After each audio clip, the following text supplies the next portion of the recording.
The morning sun crested over the red rock formations, casting long shadows across the vast desert landscape of Utah. The air was crisp and dry, carrying the distinct aroma of sagebrush and juniper that defined this corner of the American Southwest. It was early May, that perfect window when the desert wasn't yet scorching, but had shed the chill of winter, prime hiking season. The tourist adjusted the straps of his backpack, feeling the familiar weight distribute evenly across his shoulders. At 47, he'd been traveling to remote locations for over 15 years, documenting landscapes that most people only saw in magazines or nature documentaries. His camera equipment, meticulously packed and protected, represented both his passion and his livelihood. The freelance photography gigs for travel publications had sustained him through the upheaval of his divorce 5 years prior, becoming a lifeline when everything else seemed uncertain. He paused at a vista point, taking in the expansive view of the canyon below. This particular area of Utah was less traveled than the national parks, which is precisely why he'd chosen it. The tourist had developed a reputation for finding the overlooked gems, the places just beyond where most visitors turned back. His editor had called him pathologically curious. It wasn't meant as a compliment, but he'd taken it as one anyway. Pulling out his water bottle, he took a measured sip. Conservation was second nature now. 15 years of backcountry expeditions had taught him the desert's unforgiving arithmetic of thirst. He checked his GPS unit against the paper map he still preferred. Old habits. The area he planned to explore today was marked with little more than topographical lines and a vague notation about historical mining activity. The tourist's thoughts drifted to his daughter's upcoming college graduation. She had invited him, of course, but there was the lingering awkwardness that would come with seeing his ex-wife and her new husband. He would go, smile for photos, and feel simultaneously proud and out of place. The contradiction of being essential yet peripheral to his own family's milestone moments was something he'd grown accustomed to. Tucking the map away, he noticed the unusual quiet. Usually, desert mornings were punctuated by the calls of birds, the distinctive cry of hawks, the chattering of smaller desert dwellers. Today, there was only the whisper of wind through the rock formations. He'd spent enough time in remote places to recognize when something felt off, when the natural rhythm was disturbed. The jackrabbit that darted across his path seemed unnaturally agitated, zigzagging with erratic urgency rather than the measured bounds he typically observed. The tourist paused, scanning the horizon for predators that might explain the animal's behavior. Nothing obvious presented itself, but a prickle of awareness crawled up his spine nonetheless. The sky above was clear, almost aggressively blue, but to the west, a strange haze hung low on the horizon. Not quite clouds, not quite dust. The tourist made a mental note to check the weather forecast when he returned to an area with cell service. Flash floods were no joke in this terrain. And while his experience had taught him to read the landscape and the sky, there was something about that distant haze that didn't register within his catalog of desert weather patterns. He continued along the trail, which gradually became less defined, more a suggestion than a path. This was how he preferred it, following the contours of the land rather than designated routes. His boots crunched on the rocky soil, stirring up the scent of dust and desert herbs. The sensation of being utterly alone was both comforting and sobering. No one to perform for, but also no one to hear a call for help. The divorce had pushed him further into these solitary pursuits. What began as escape had evolved into purpose. The deserts, mountains, and forests had become more than backdrops for photographs.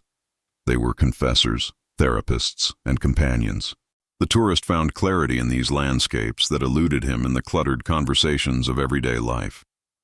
As the morning progressed, he documented the interplay of light and shadow on the rock faces, the tenacious vegetation that somehow thrived in seemingly inhospitable crevices, the geological story written in bands of color across the canyon walls.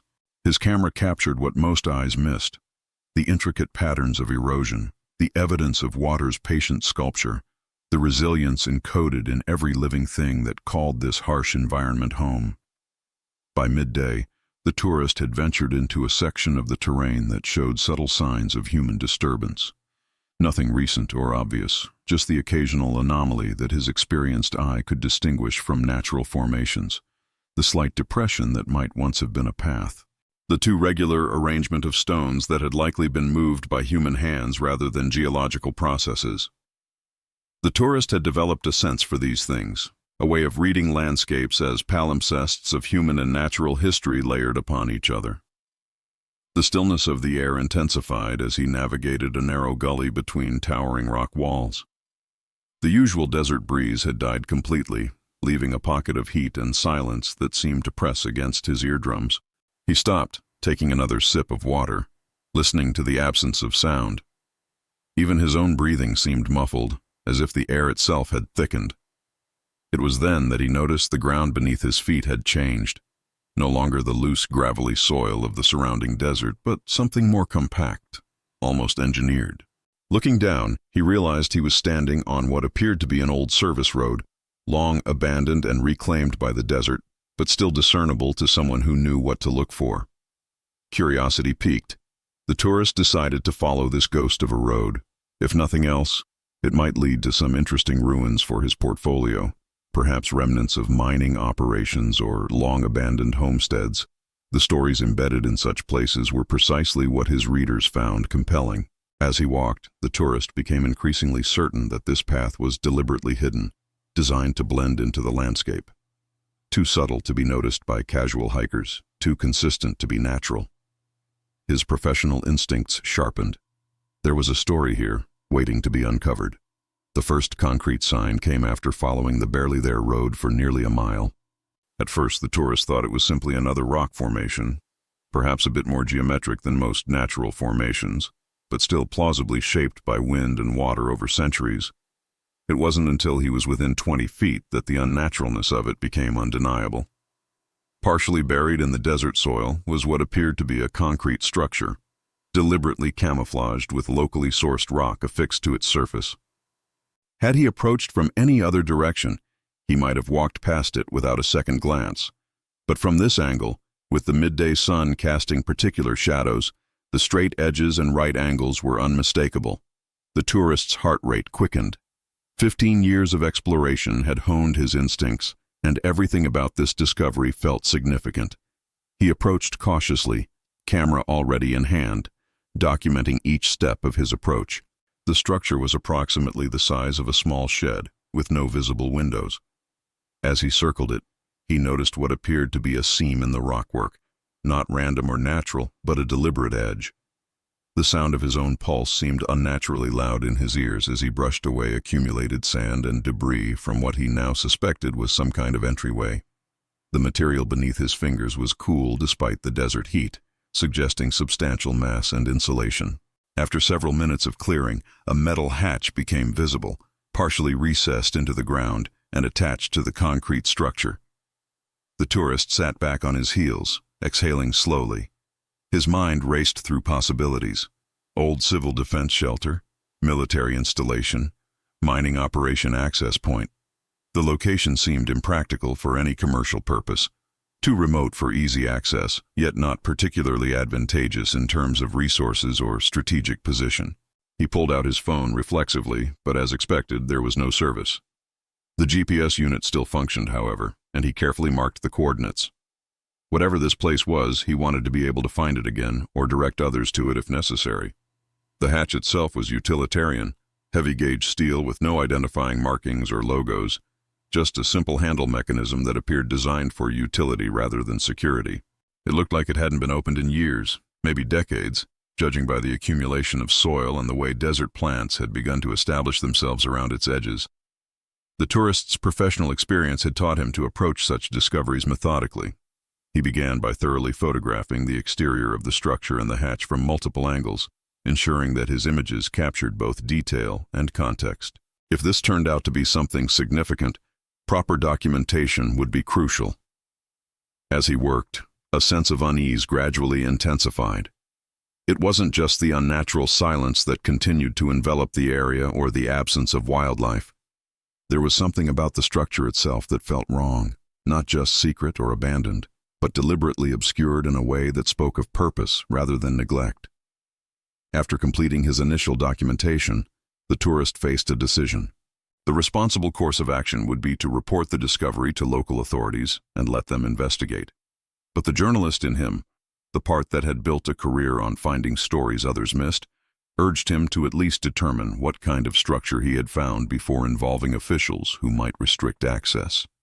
He tested the handle mechanism gently, expecting resistance from years of disuse. To his surprise, it moved with only minimal effort, suggesting either recent use or exceptional engineering. The latter seemed more likely given the apparent age of the installation. With a deep breath, the tourist applied steady pressure.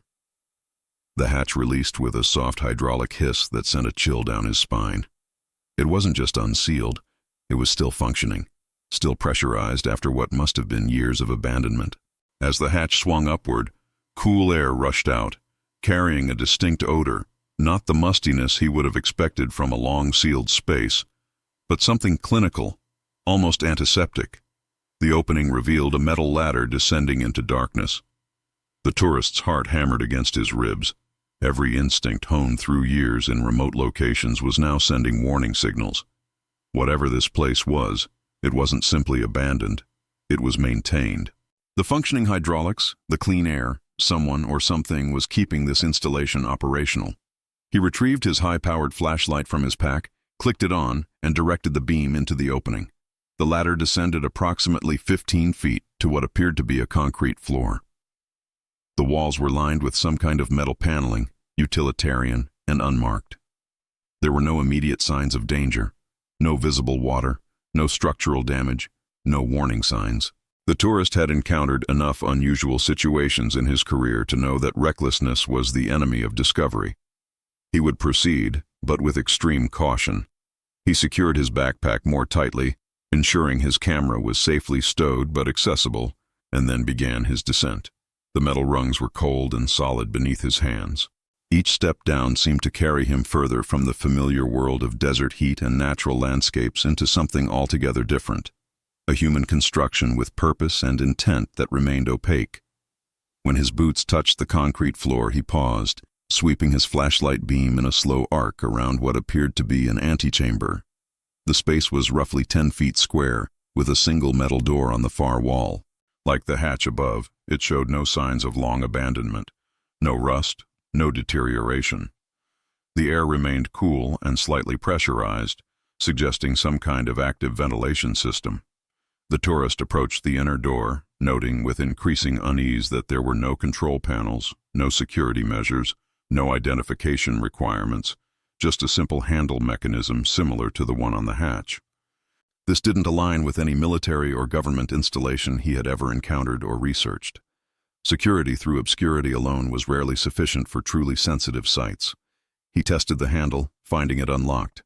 Another hydraulic hiss accompanied its opening, revealing a corridor that extended approximately 30 feet before terminating at another door. Unlike the antechamber, the corridor contained evidence of purpose. Metal shelving units along one wall held what appeared to be sealed containers, neatly arranged and labeled with a simple alphanumeric system that conveyed no immediate meaning to the tourist. His flashlight beam caught the glint of something metallic on the floor near the shelving units. Approaching carefully, he discovered a key ring with several keys of unusual design, not standard door keys, but something more specialized, possibly for equipment or secure containers. The tourist photographed the keys where they lay before carefully picking them up. They were surprisingly heavy, made of what appeared to be stainless steel, with no identifying marks beyond the unique tooth patterns. The fact that they had been dropped rather than stored suggested hasty movement, perhaps even urgency. His unease deepening, the tourist continued toward the second door. Unlike the previous two, this one featured a small window, not glass, but some kind of thick, transparent material that looked like it could withstand significant pressure. The darkness beyond prevented him from seeing what lay on the other side. The handle on this door required more force to operate, as if the pressure differential was greater here. When it finally yielded, the sound that accompanied its opening was not the controlled hiss of the previous doors, but a prolonged exhalation, like a long-held breath finally released. What the beam of his flashlight revealed beyond the doorway caused him to stumble backward, nearly losing his balance. The tourist had seen many disturbing things in his travels, evidence of environmental destruction, the aftermath of natural disasters, abandoned places reclaimed by time and elements. But nothing in his experience had prepared him for what lay within the underground bunker in this remote corner of Utah. The tourist stood frozen in the doorway, his flashlight beam illuminating what appeared to be a laboratory setup, but unlike any he had seen before. The room was significantly larger than the previous spaces, perhaps 30 feet square, with multiple workstations arranged around a central area that contained what looked like medical equipment, examination tables with restraints, IV stands, monitoring devices of unfamiliar design. But it was the wall of preservation tanks that dominated his attention. Each glass cylinder, approximately 7 feet tall, contained what appeared to be biological specimens suspended in clear fluid. The tourist's mind struggled to categorize what he was seeing.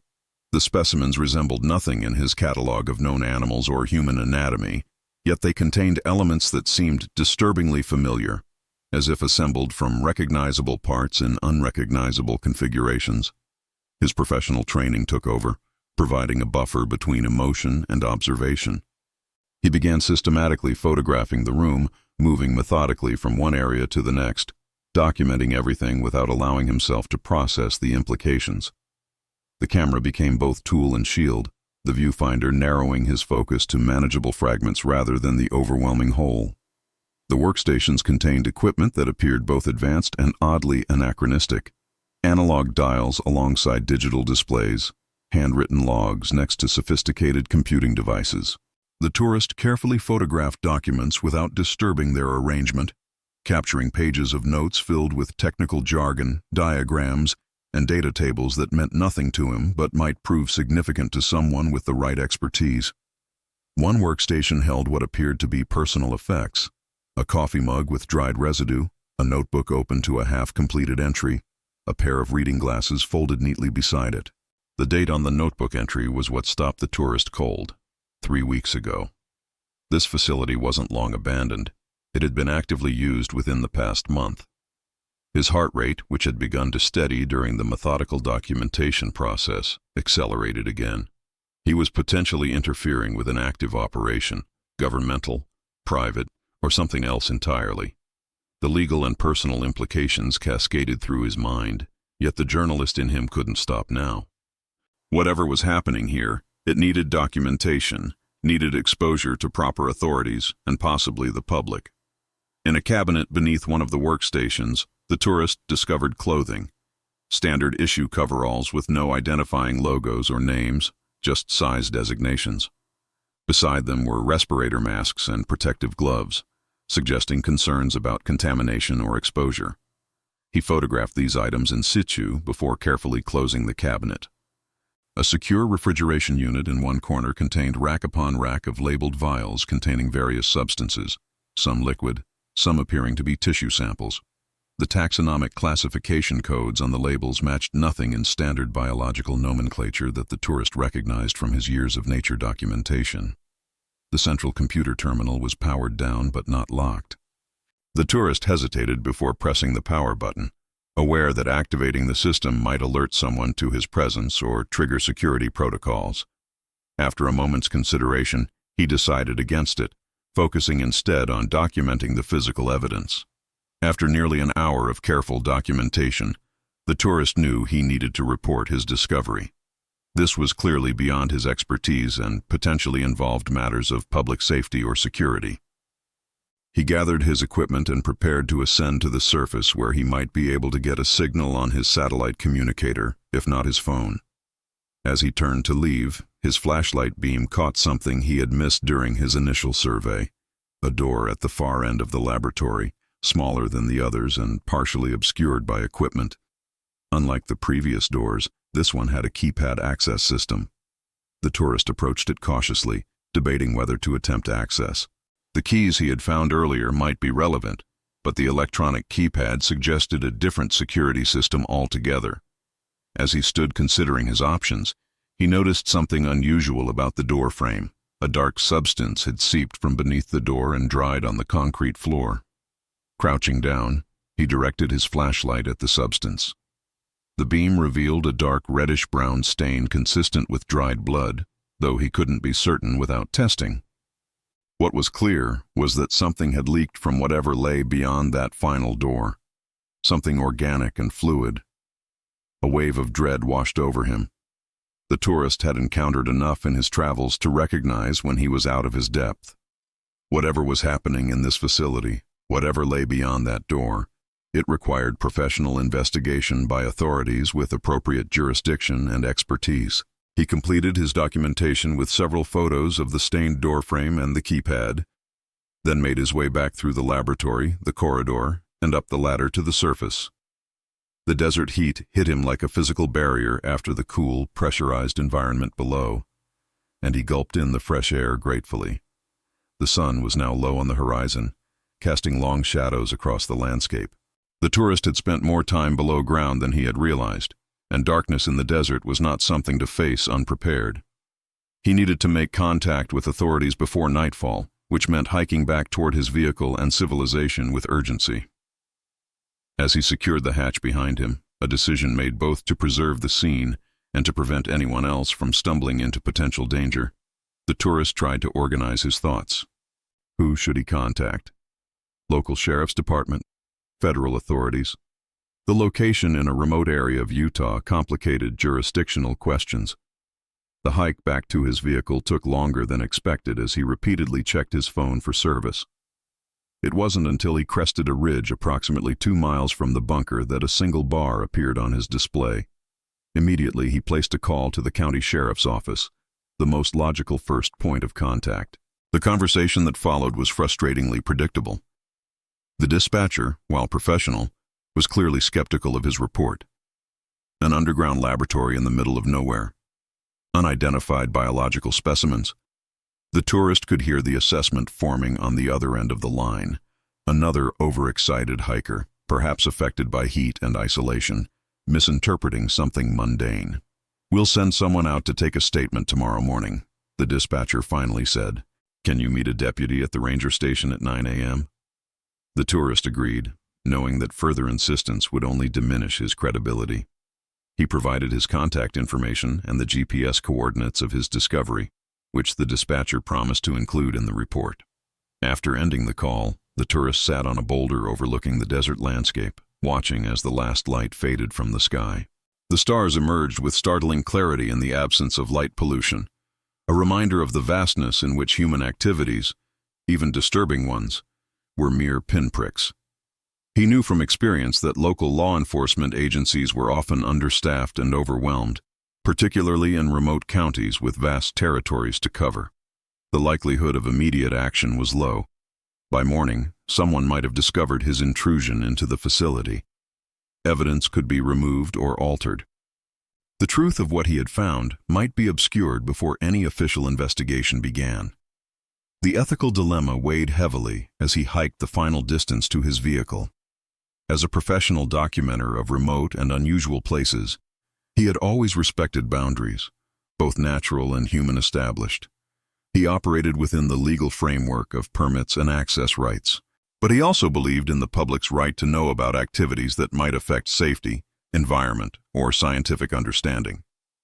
Reaching his SUV, the tourist transferred his camera's memory cards to a secure case he kept in the vehicle's lockbox. Years of working in challenging conditions had taught him the value of redundancy. He created duplicate copies of his documentation, keeping one set with him and concealing the other in a hidden compartment in the vehicle. The small motel on the outskirts of the nearest town offered basic amenities and, most importantly, internet access. After checking in, the tourist spent hours researching underground facilities in Utah, historical military installations, and current government research programs. He found references to Cold War-era bunkers, mentions of storage facilities for hazardous materials, and conspiracy theories about classified research, but nothing concrete that matched what he had discovered. As midnight approached, exhaustion began to overcome adrenaline.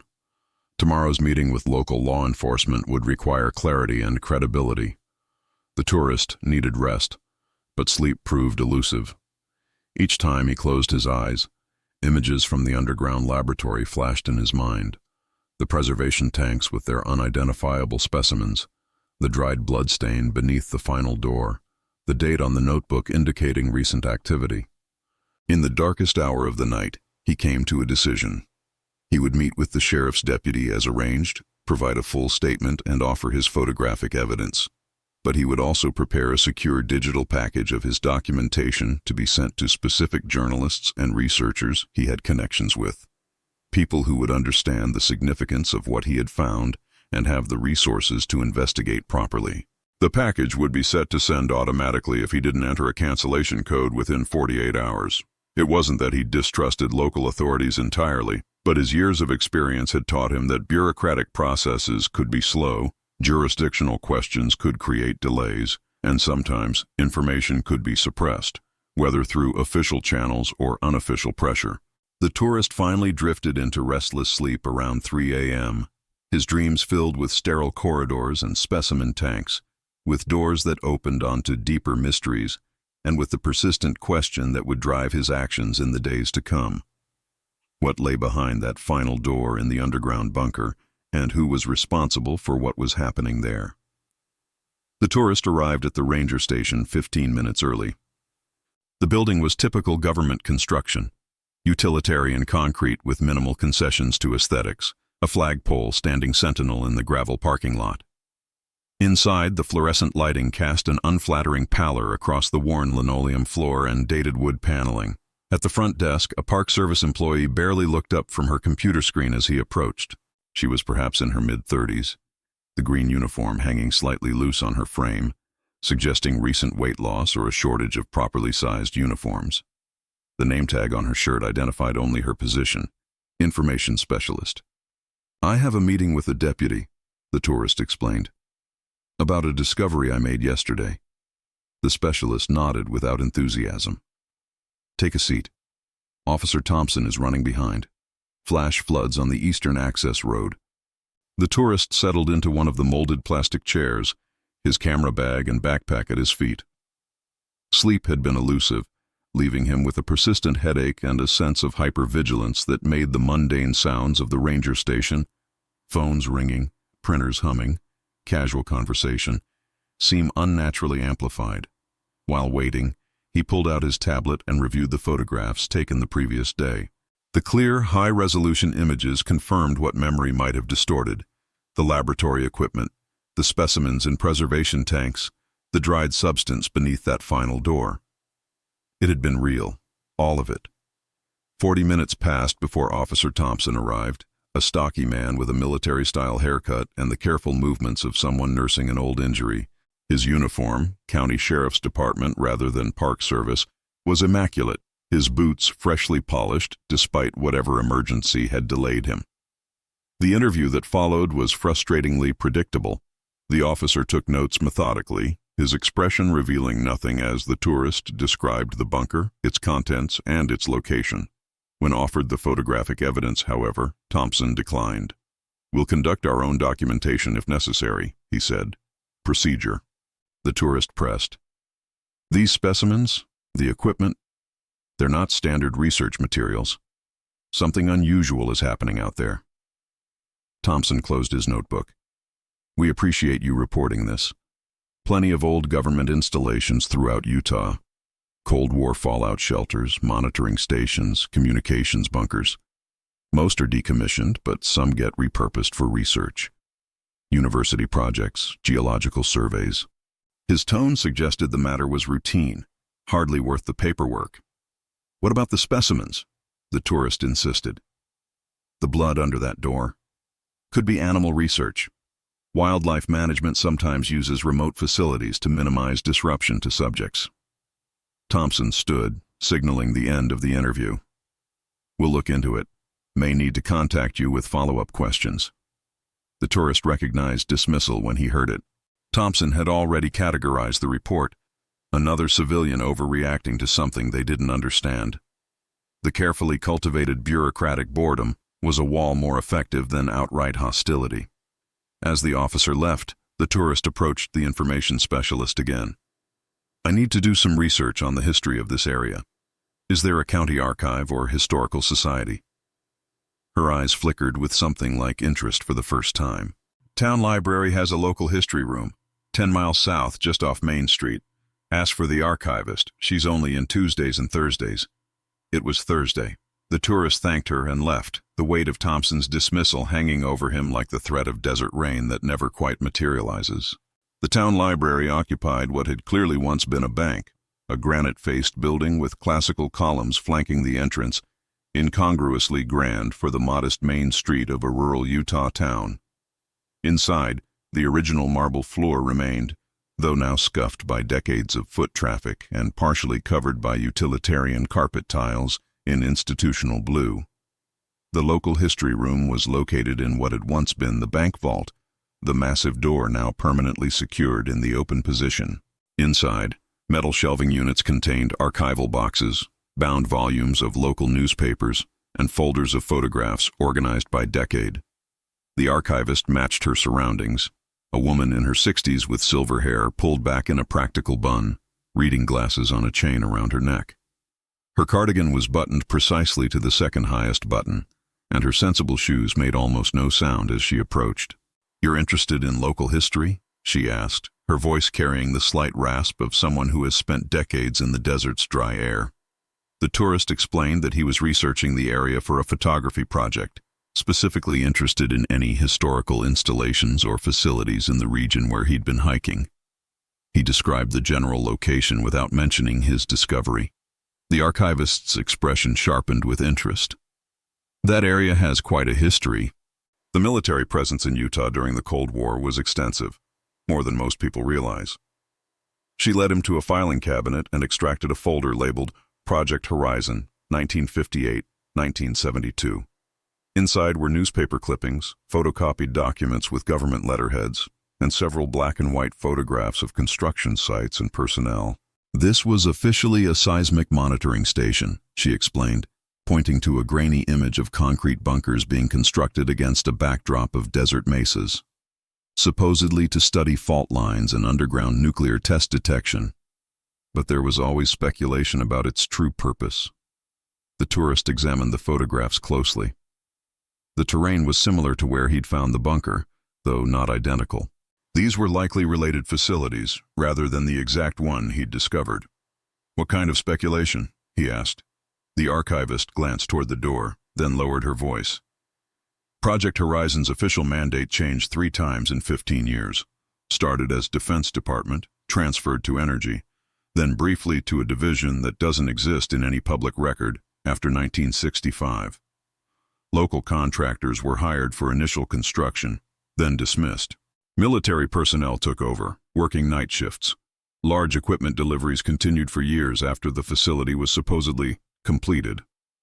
She pulled out another folder, this one containing oral histories, transcribed interviews with local residents from the 1960s and 70s. There were reports of unusual wildlife deaths in the area, livestock exhibiting strange behaviors. The military claimed it was natural phenomena or agricultural contaminants. Compensation was paid to affected ranchers, with strict non-disclosure agreements. The tourist felt a chill despite the room's stuffy air. When did operations cease?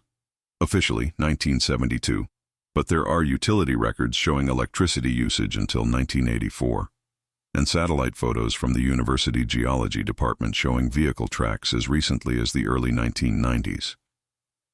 The archivist removed her glasses, polishing them with a cloth pulled from her cardigan pocket. "Of course, that's all public record information.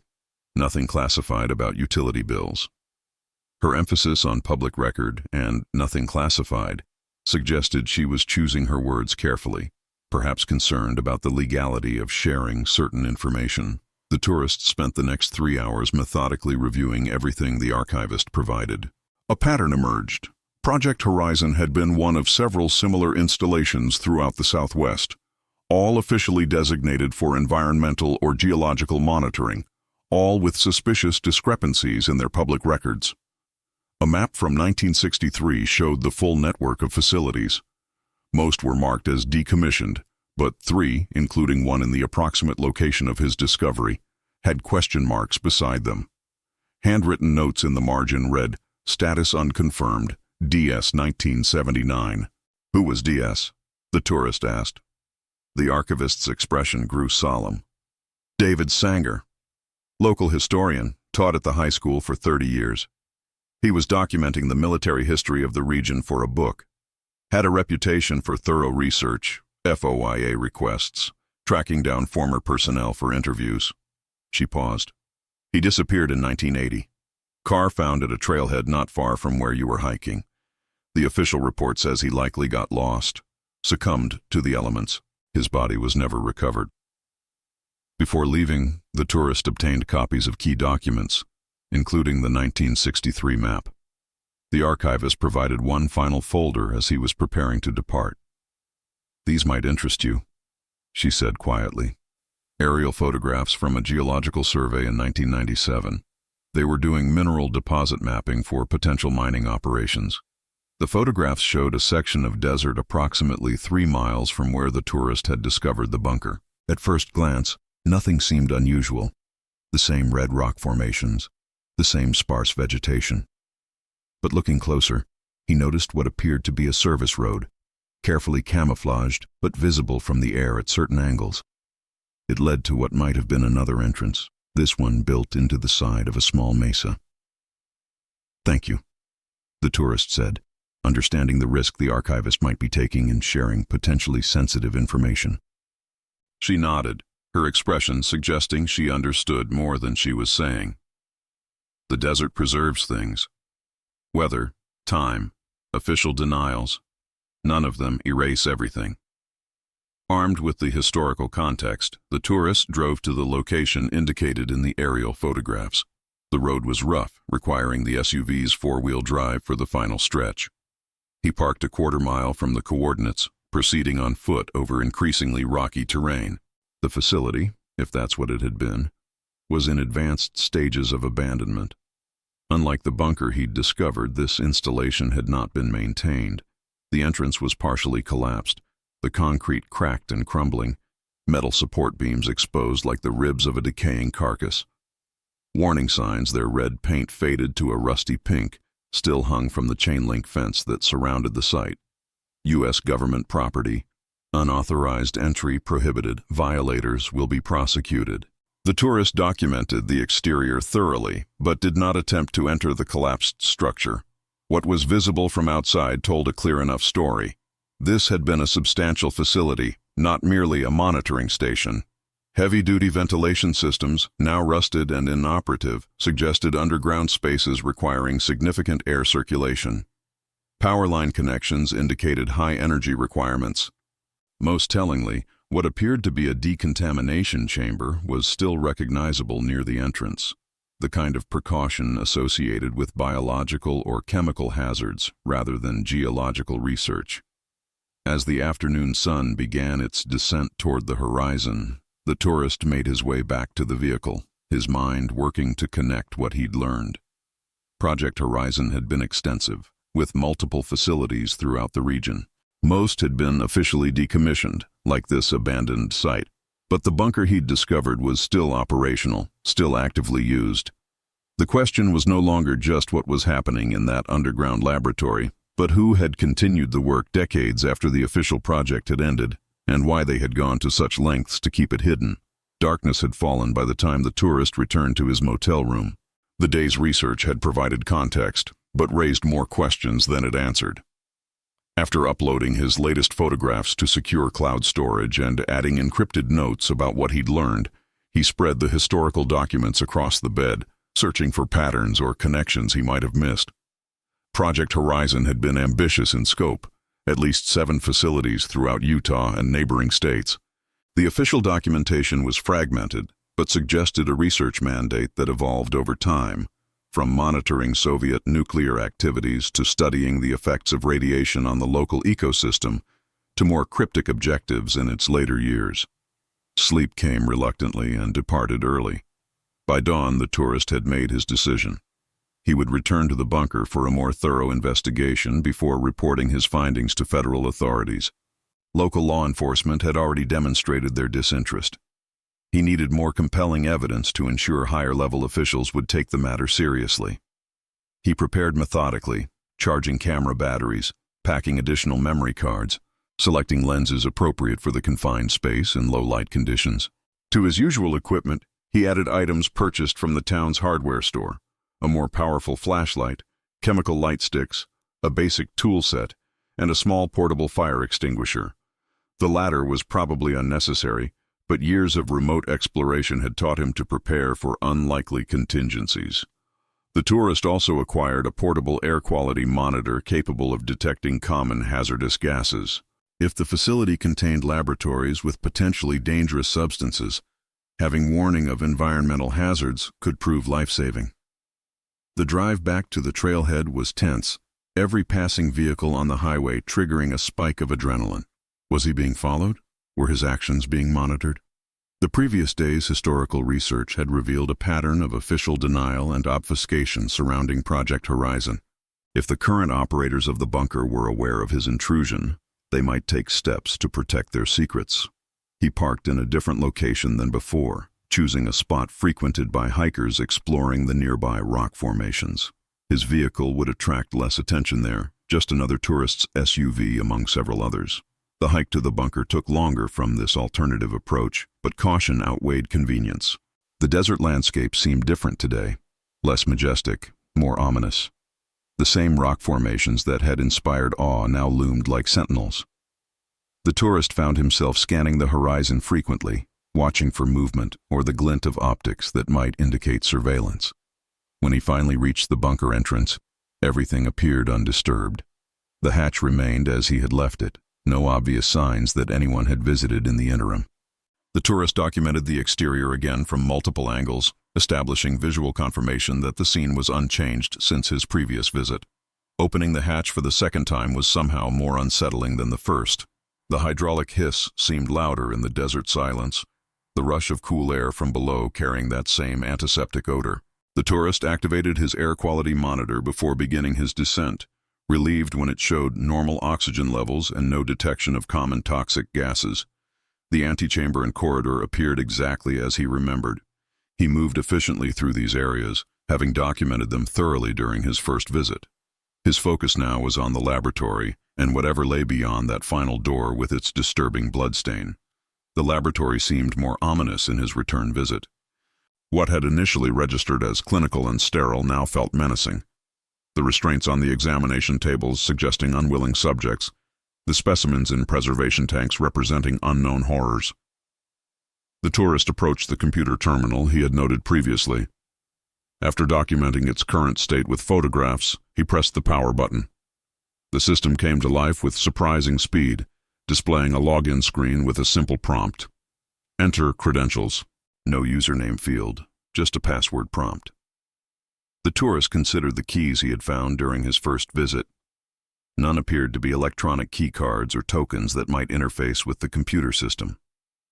They were physical keys, likely for cabinets, equipment, or doors.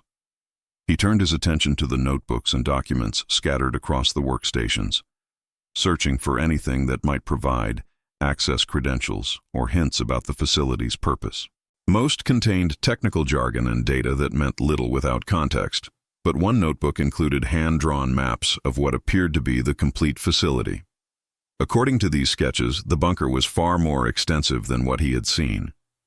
Beyond the laboratory lay not just one room, but an entire complex. Additional labs, storage areas, what appeared to be living quarters, and a section labeled simply, Subject Containment. The tourist photographed every page of the notebook, ensuring the maps were clearly documented. This alone would justify his return visit, evidence that the facility was not merely a forgotten Cold War relic, but an active, extensive operation. His attention returned to the final door with its keypad and dried bloodstain. The map suggested this led to the subject containment area. Whatever was being contained, it had apparently breached containment at some point, leaving biological evidence of its passage. The keypad required a 6-digit code. Without credentials, brute force attempts would be both time-consuming and potentially risky. Security systems often locked down after multiple failed attempts or triggered alarms. The tourist searched the workstations again, this time looking specifically for anything that might suggest access codes. In the drawer of one station, he found a small notebook different from the others. A personal journal rather than a lab record. The entries were sporadic, dating back approximately 3 months, written in a hurried hand that suggested emotional distress. Most entries concerned mundane matters, complaints about isolation, notes about supply deliveries, mentions of staff rotation schedules. But one entry from approximately 5 weeks ago caught his attention. Changed primary containment access to match original project date. Too many breaches with the randomized system. At least this way we'll remember. The original project date, Project Horizon, had begun in 1958, according to the historical records. The tourist tried entering 195800 on the keypad. Nothing happened. He tried variations, 58,000, 010158, 23158. On the fourth attempt, using 072258, there was a response, a soft click, followed by the hum of a mechanism disengaging. July 22, 1958, the tourist made a mental note to research what significance that specific date might hold. The door opened automatically once unlocked, sliding sideways into a recessed channel in the wall rather than swinging on hinges. Beyond lay a short corridor ending in another identical door with its own keypad. The first door closed behind him as he entered the corridor, the sound of its locking mechanism re-engaging unnervingly final. The air quality monitor still showed normal readings, but the tourist noticed a change in the air. A faint but distinct organic odor beneath the antiseptic smell, something animal or biological. The light level was lower here, the walls lined with red emergency lighting rather than the standard fluorescence of the laboratory. The second keypad likely required a different code. The tourist considered his options, aware that he was now potentially trapped between two secured doors. If the facility had remote monitoring, his unauthorized presence might already have been detected. Time could be running short. He examined the second door carefully. Unlike the first, this one showed signs of damage, scratches in the metal, dense as if something had impacted it repeatedly from the other side. The blood stain he had observed from the laboratory extended beneath this door as well, suggesting whatever had breached containment had forced its way through. The tourist attempted the same code that had worked on the first door. Nothing happened. He tried logical variations, then dates related to Project Horizon that he recalled from the historical documents. Still nothing. Frustration mounting, he stepped back to assess the situation. The corridor offered no alternatives, no other doors, no access panels, nowhere to go, but forward or back. He was considering returning to the laboratory when he noticed something on the floor near the damaged door, a small object partially hidden in the seam where the floor met the wall. Crouching down, he discovered a key card, bent and cracked but potentially still functional. It had no markings except for a magnetic strip and a number, 6283. Worth trying. He entered the number on the keypad. For a moment, nothing happened. Then, a series of loud mechanical sounds echoed through the corridor, locks disengaging, pressure systems releasing. The damaged door slid open halfway before stopping, its mechanism apparently compromised by whatever damage it had sustained. The gap was wide enough for the tourist to pass through. He hesitated, documenting the damaged door with his camera before proceeding. The air quality monitor still showed safe levels, but the biological odor was stronger now. He activated one of the chemical light sticks, its green glow supplementing the red emergency lighting as he stepped through the door into what the map had labeled subject containment.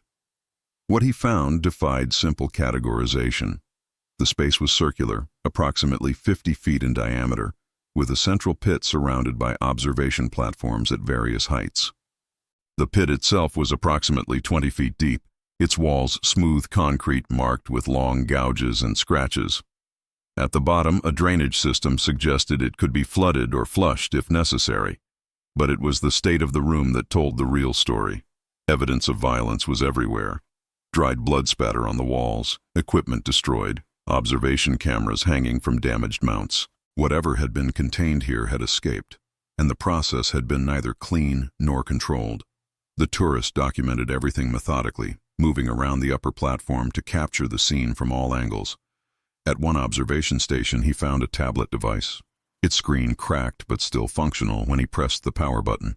It contained video files labeled by date, the most recent from exactly 3 weeks ago, the same date as the notebook entry he had found in the laboratory.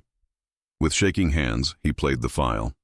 The video quality was poor, the image distorted by whatever had damaged the tablet. But what it showed was clear enough. The pit had contained a subject. Not human, not entirely, but something that moved with terrible purpose. The audio captured voices shouting instructions, alarms blaring, and a sound unlike anything the tourist had ever heard. A keening wail that seemed to modulate between frequencies impossible for a human vocal apparatus to produce. The video ended abruptly after 57 seconds, the final frame showing a shape scaling the pit wall with impossible speed, moving toward the camera position where the tablet had been located. The tourist backed away from the observation platform, his heart hammering. This was beyond unexpected military research or classified scientific study.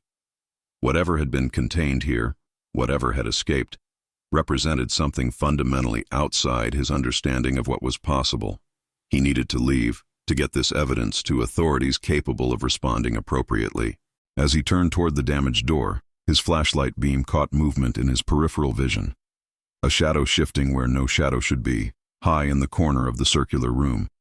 He wasn't alone in the containment area, and judging by the destruction around him, what shared this space was not something he was equipped to confront. The tourist froze, training his flashlight beam directly at the area where he'd sensed movement. Nothing visible, but the sense of presence remained, a prickling awareness that raised the hair on his arms. Years in the wilderness had honed his instincts. Something was watching him. He backed slowly toward the damaged door, maintaining visual sweeps of the containment area. The tablet with its disturbing video was secured in his pack. His documentation was complete. There was no reason to linger in this place of violence and escaped horrors. As he squeezed through the damaged door into the corridor, a sound echoed behind him, a soft clicking, like nails or claws on concrete, followed by what might have been a hissing exhalation. The tourist didn't look back. He moved with controlled urgency through the corridor, swiping the key card at the first door, which opened smoothly to admit him back into the laboratory.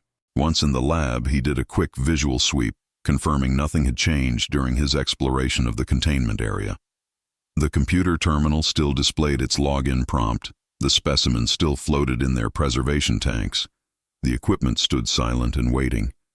But something was different. A sheet of paper placed in the center of one workstation, weighted down with a specimen jar.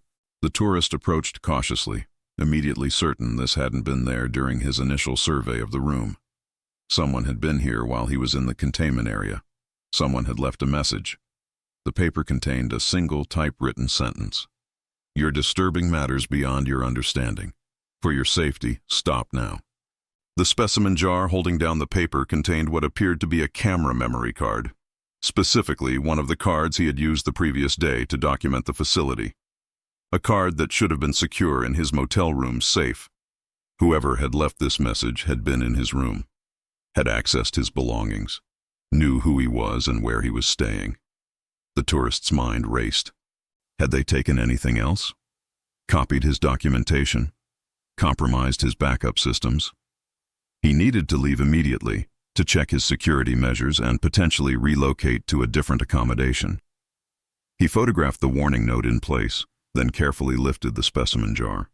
The memory card inside appeared to be one of his, but he couldn't be certain without examining it more closely. He left it in the jar. Handling evidence with bare hands would contaminate any fingerprints or DNA traces that might identify who had accessed his property. The journey back to the surface seemed interminable, every sound amplified by his heightened awareness. The hatch opened without incident, revealing the desert afternoon unchanged. The same rock formations, the same cloudless sky, the same silence that now seemed threateningly absolute. The hike back to his vehicle was a masterclass in hypervigilance. The tourist varied his route, taking a less direct path, pausing frequently to listen and observe. Nothing seemed out of place, yet the certainty of being watched persisted. His SUV appeared undisturbed when he finally reached it, but the tourist performed a careful inspection before entering, checking for signs of tampering with the doors, hood, or undercarriage. Finding nothing obvious, he still felt a profound unease as he started the engine and began the drive back to town. The first concrete sign of surveillance came approximately 10 miles from the trailhead. A black SUV with tinted windows pulled onto the highway behind him, maintaining a consistent distance regardless of his speed adjustments. Not close enough to be threatening, but present, observable. A message being sent. At the motel, the tourist parked directly in front of his room, positioning his vehicle to block the view from the parking lot as he unlocked the door. Inside, subtle signs confirmed his fears. The position of his laptop was slightly different than he had left it. The safe was closed, but the lock indicator showed it had been recently opened. Most disturbing was what he found under the bed's thin mattress.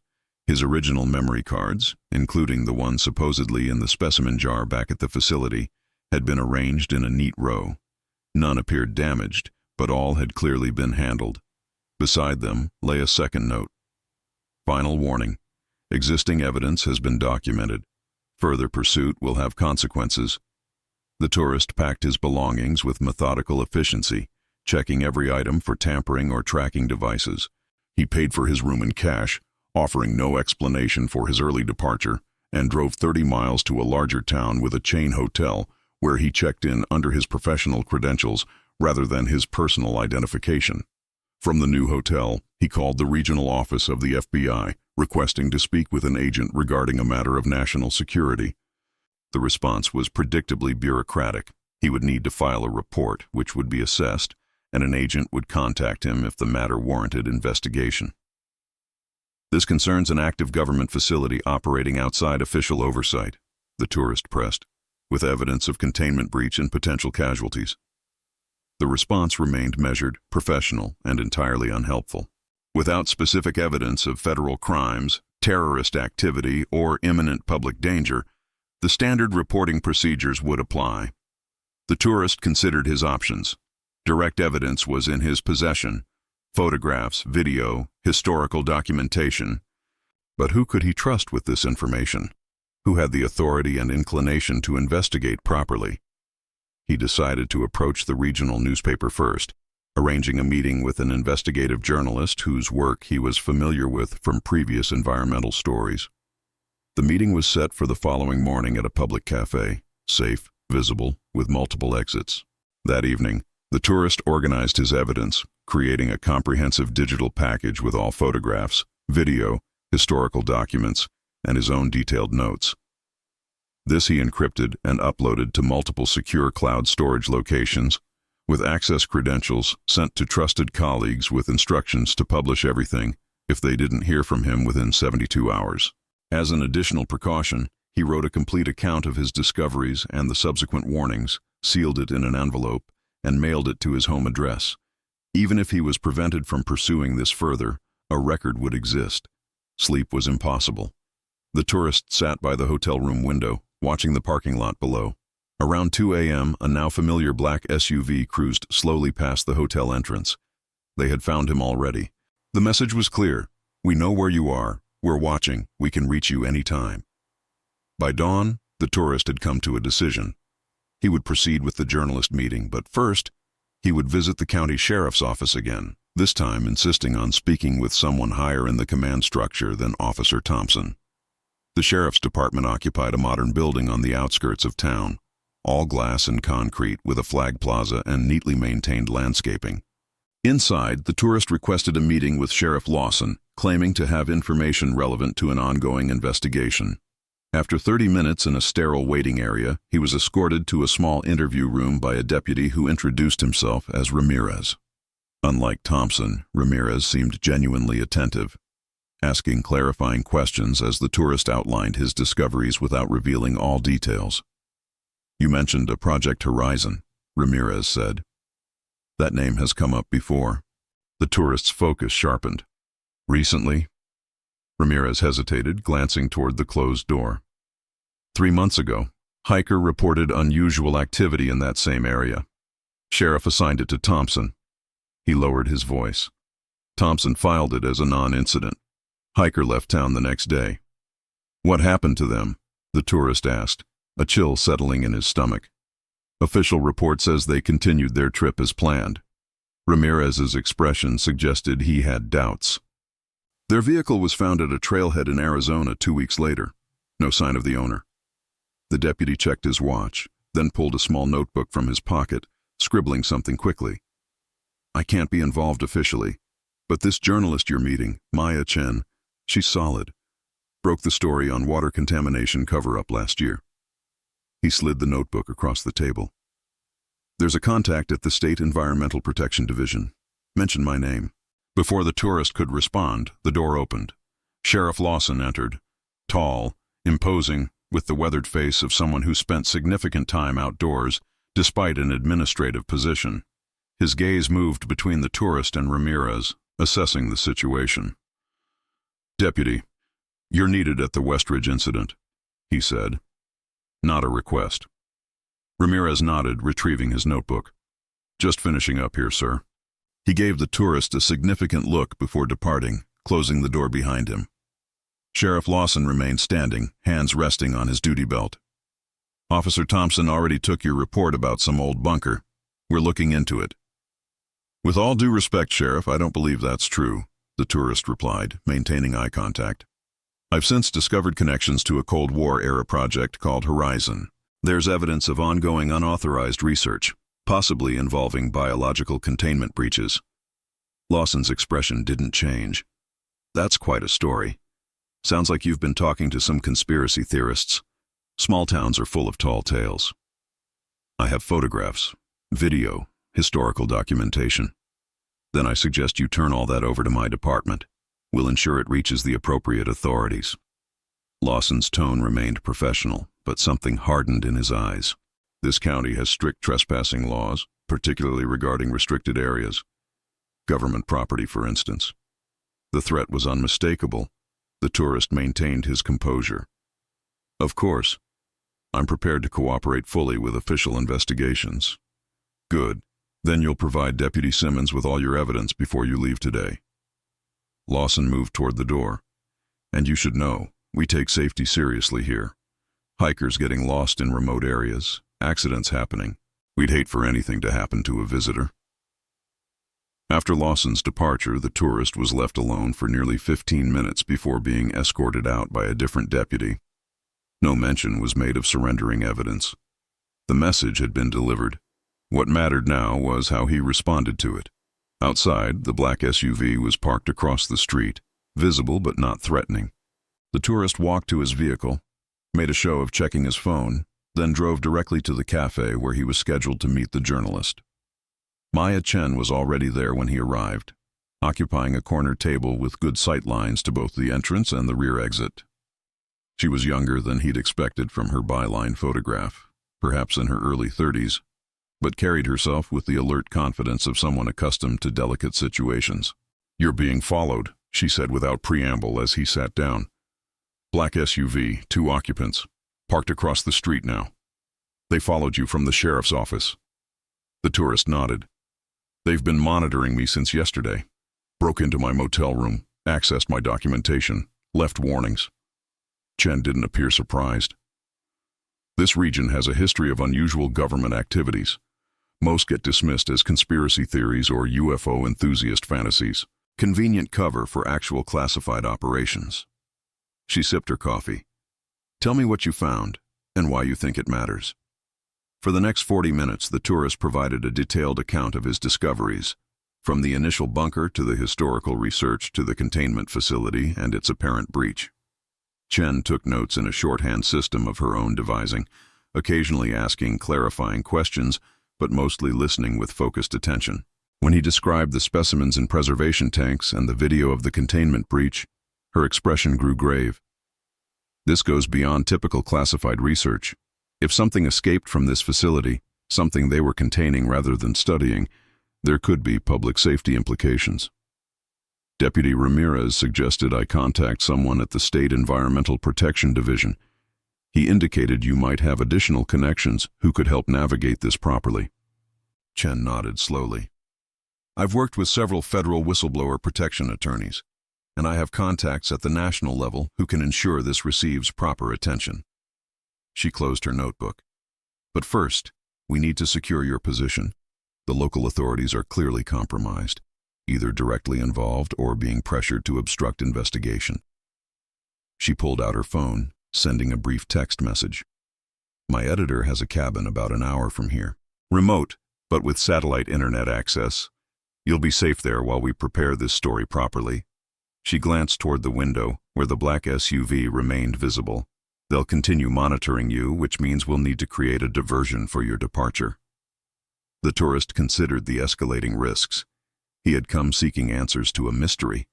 He now found himself in a dangerous conspiracy with uncertain dimensions. But the evidence was real, the threat was real, and whatever had escaped from that containment facility was real. "I've created secure backups," he told Chen. "Multiple copies in different locations, set to release automatically if I don't check in regularly." She nodded approvingly. "Smart. We'll need to move quickly. My colleague will be here in 20 minutes to create a distraction. When it happens, go out the back. Third door on the left leads to an alley. Car will be waiting. Blue sedan, license plate ending 294. As Chen gathered her belongings, she fixed him with an intense gaze. "What you've stumbled onto, it's bigger than just classified research. The historical patterns, the ongoing operations decades after official closure, the containment breach, something fundamental is being hidden." She paused. "Are you certain you want to pursue this further? There are still options to walk away." The tourist thought of the warning notes, the invaded motel room, Sheriff Lawson's thinly veiled threats. He thought of the historian who disappeared in 1980 while researching Project Horizon, and the hiker who vanished 3 months ago after reporting unusual activity. He thought of the video showing something escaping containment, something not entirely human. Walking away wasn't really an option anymore. Whatever had been contained in that facility was now free, and the people responsible were clearly more concerned with covering their tracks than addressing the breach. Public safety, scientific ethics, governmental transparency, all demanded that the truth be revealed. "I'm certain," he told the journalist. "Whatever's happening needs to be exposed. Whatever escaped needs to be contained." Chen nodded, a grim satisfaction in her expression. "Then let's make sure your discovery doesn't get buried again. This time, Project Horizon won't remain in the shadows." The blue sedan wound through pine-covered foothills, climbing steadily away from the desert floor. The tourist sat in the passenger seat, vigilant for any sign of pursuit, while Chen's colleague, a taciturn man introduced only as the photographer, navigated the increasingly narrow road with practiced confidence. They had successfully evaded the black SUV using a coordinated switch between vehicles in a shopping center parking lot, but the sense of being hunted lingered. The editor's cabin materialized through the trees after nearly 90 minutes of driving, a substantial structure of weathered cedar and stone that belied the modest term cabin. Solar panels gleamed on the south-facing roof, and a satellite dish was mounted discreetly among the pines. Not merely a weekend retreat, but a functional remote workspace. "Generator in the shed if the solar fails," the photographer explained, pulling up to the cabin. "Satellite internet, encrypted. Cell service is spotty, but there's a landline with a scrambler." His professional detachment suggested military or law enforcement background, someone accustomed to operational security. Inside, the cabin combined rustic aesthetics with practical functionality. A large central room served as both living area and workspace, with a wood-burning stove, comfortable seating, and a substantial desk equipped with multiple monitors. Floor-to-ceiling bookshelves lined one wall, while topographical maps of the surrounding region occupied another. "Chen will be here tomorrow," the photographer said, setting down his equipment bag. "Meanwhile, we should review your documentation and prepare a secure package." The tourist unpacked his camera equipment and memory cards, arranging everything on the desk. "They accessed my original evidence, might have copied or tampered with it." The photographer nodded. "We'll authenticate everything, establish chain of custody. First priority is creating verifiable backup copies." For the next several hours they worked methodically, downloading images and video, reviewing footage frame by frame, cataloging each piece of evidence with timestamps and GPS coordinates. The photographer's expertise in digital forensics became increasingly apparent as he employed specialized software to verify the authenticity of the tourist's documentation. No signs of tampering with the digital files, he concluded. Metadata intact, no anomalies in the image signatures. If they copied your evidence, they didn't alter the originals. The tourist organized his notes chronologically, creating a comprehensive timeline from his initial discovery through the historical research and subsequent exploration. When laid out sequentially, the pattern became unmistakable. A classified Cold War project officially terminated but secretly continued, a containment breach involving something beyond conventional understanding, and a coordinated effort by local authorities to suppress investigation.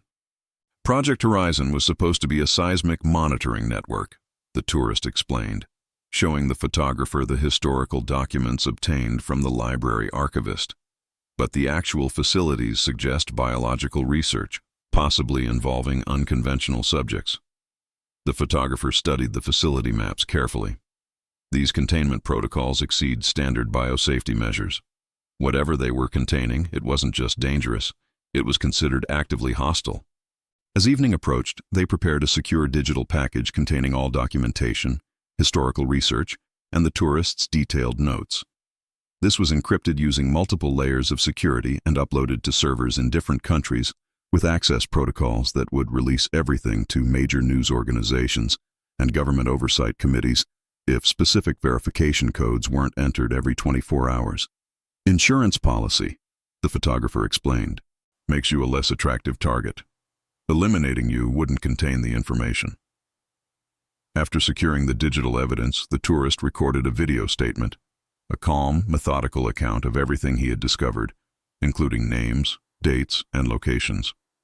He concluded with a direct address to whoever might view the recording if he disappeared.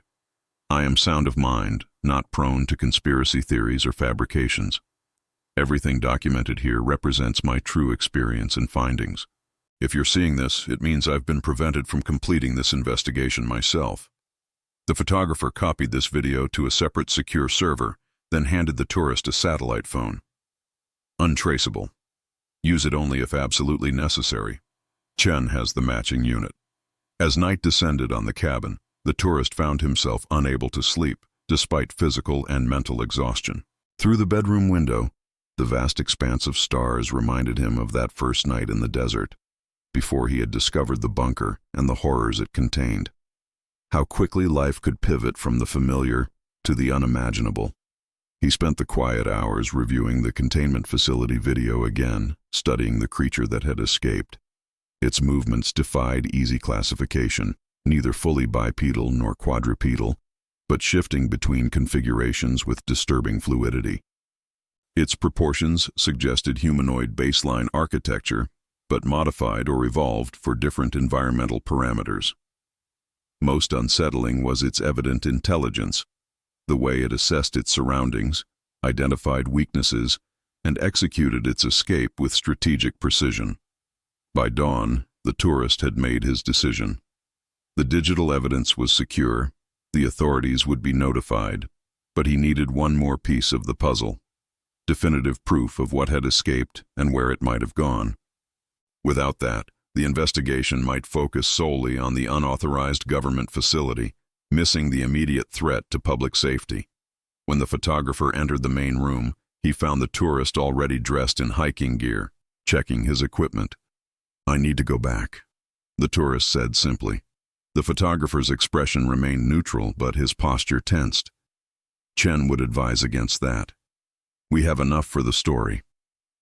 We have enough to expose the facility and the cover-up. We don't have enough to warn people about what escaped. The tourist continued his preparations. The video shows it leaving containment, but not where it went after. There must be evidence of its exit path, where it might be headed. You're assuming it left the facility. The warning notes, the bloodstain, the surveillance, they're not just protecting a secret project. They're scrambling to recapture something. The tourist looked up from his pack. People could be in danger. Real, immediate danger. The photographer considered this, then nodded once. You'll need better equipment. He retrieved his own pack, removing specialized items, a more powerful flashlight with extended battery life, a compact thermal imaging device, a higher resolution action camera that could be mounted for hands-free documentation.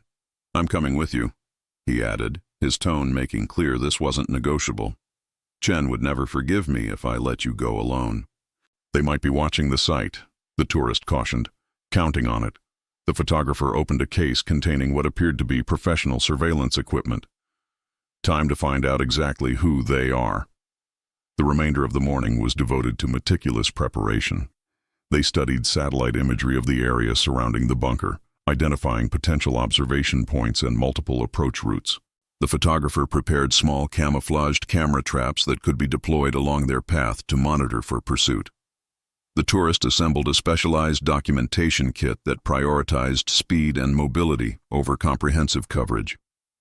Shortly before noon, the tourist composed a final message to be sent to Chen if they didn't return by nightfall. It contained their planned route, the coordinates of the bunker, and instructions for accessing the secured evidence if necessary. The photographer added his own coded message that seemed to reference contingency protocols established previously. As they loaded their equipment into the photographer's vehicle, a nondescript SUV with modifications suggesting enhanced performance capabilities, the tourist felt the familiar tightening in his chest that preceded all his significant expeditions. Part apprehension, part anticipation, the sensation had guided him through countless remote locations. But this time the stakes transcended personal discovery or professional accomplishment. "Ready?"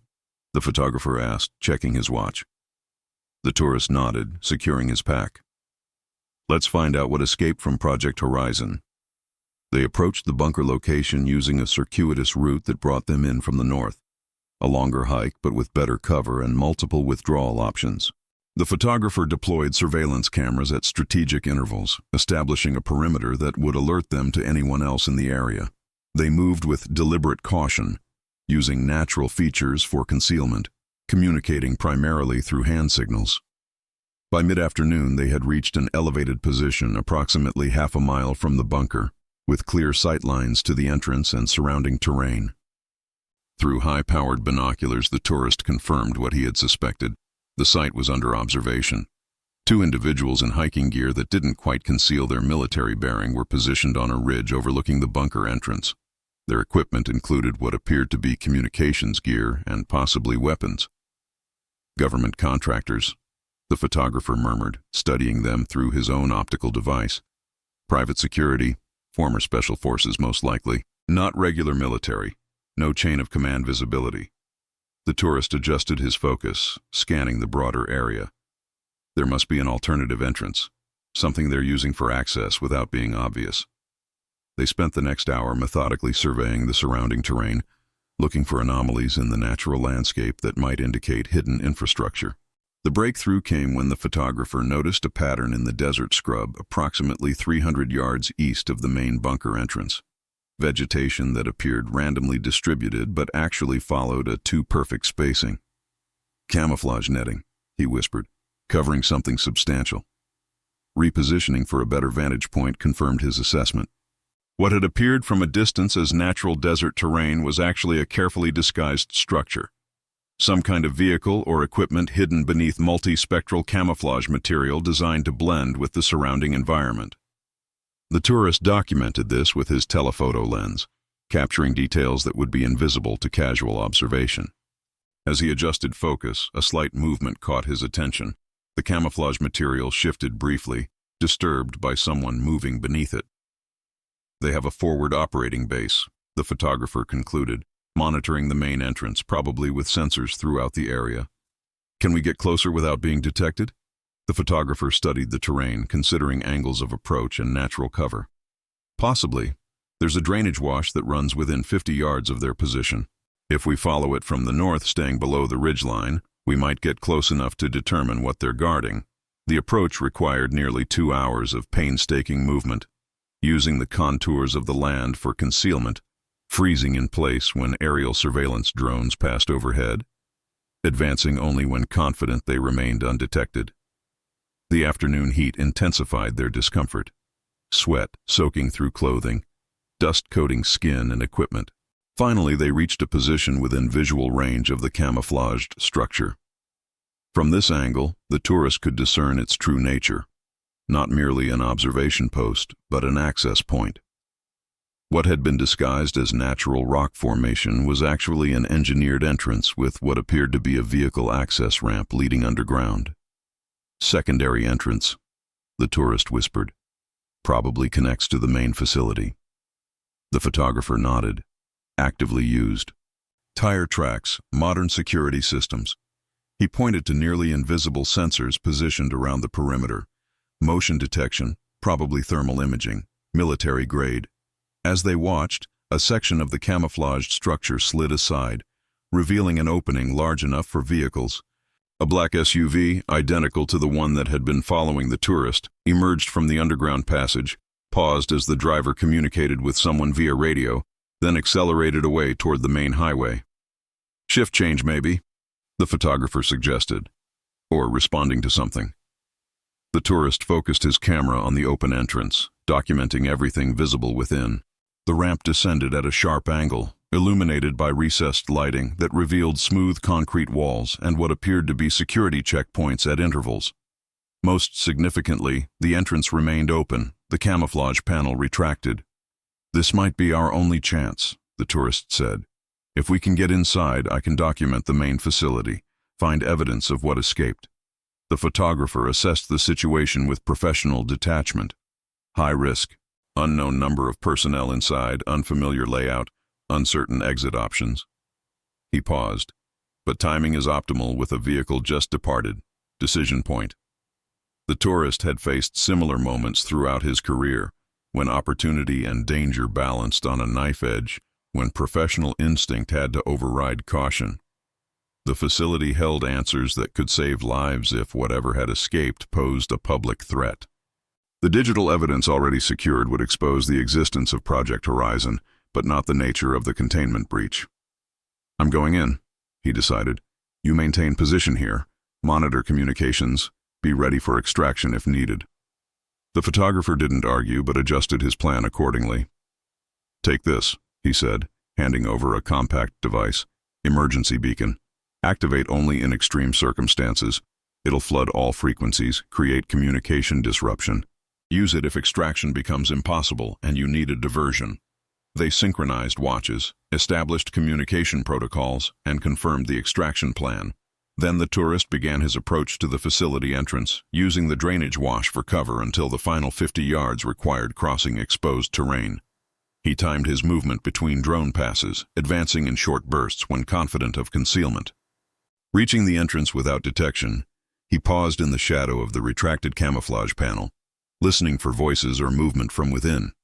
Hearing nothing immediate, he activated the action camera mounted on his shoulder strap and began his descent down the vehicle ramp. The contrast between the scorching desert heat and the facility's climate-controlled environment was immediate and disorienting. The air carried that same antiseptic odor he remembered from the main bunker, but with an underlying note of something organic, like meat beginning to spoil.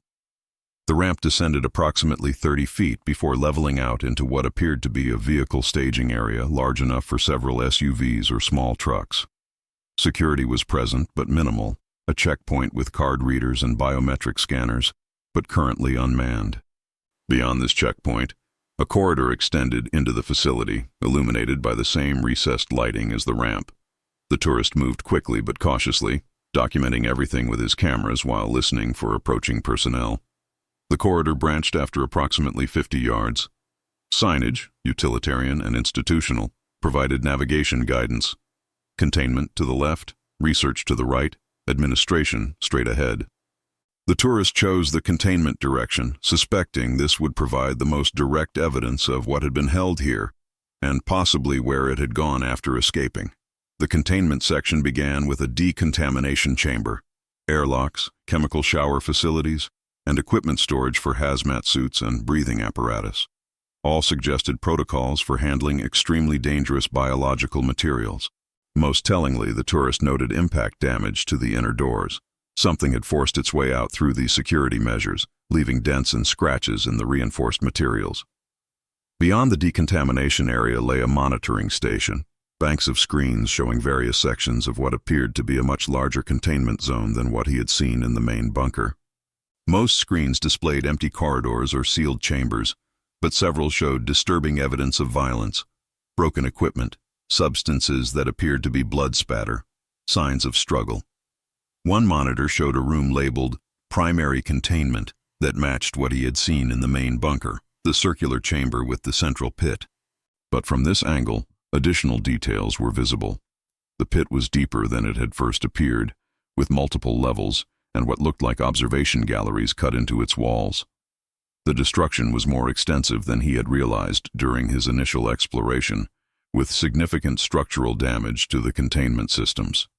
Most importantly, a digital log displayed on one screen provided what he had been searching for: tracking data for the escaped subject. The information used technical terminology and classification codes, but certain entries were unmistakable. Subject Echo 7 containment breach at ZO2 17. Personnel casualties in sectors 12, 14, 19. Subject last tracked entering maintenance tunnel system at ZO3 42. Surface emergence confirmed 05.19 at coordinates.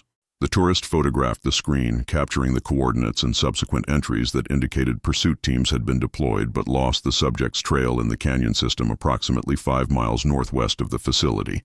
As he was documenting this critical information, an alarm suddenly blared throughout the facility, not the security breach warning he had feared, but what sounded like an environmental alert. Red warning lights began flashing in the corridor, and a computerized voice announced, "Containment failure in research section. Biohazard protocols initiated. All personnel proceed to designated safe zones." The tourist's heart rate spiked. Whatever had triggered the alarm could provide additional evidence, but also represented increased danger. He needed to see the research section before evacuating. Retracing his steps to the main corridor junction, he turned toward the research wing, moving with greater urgency now that the alarm had compromised any hope of stealth.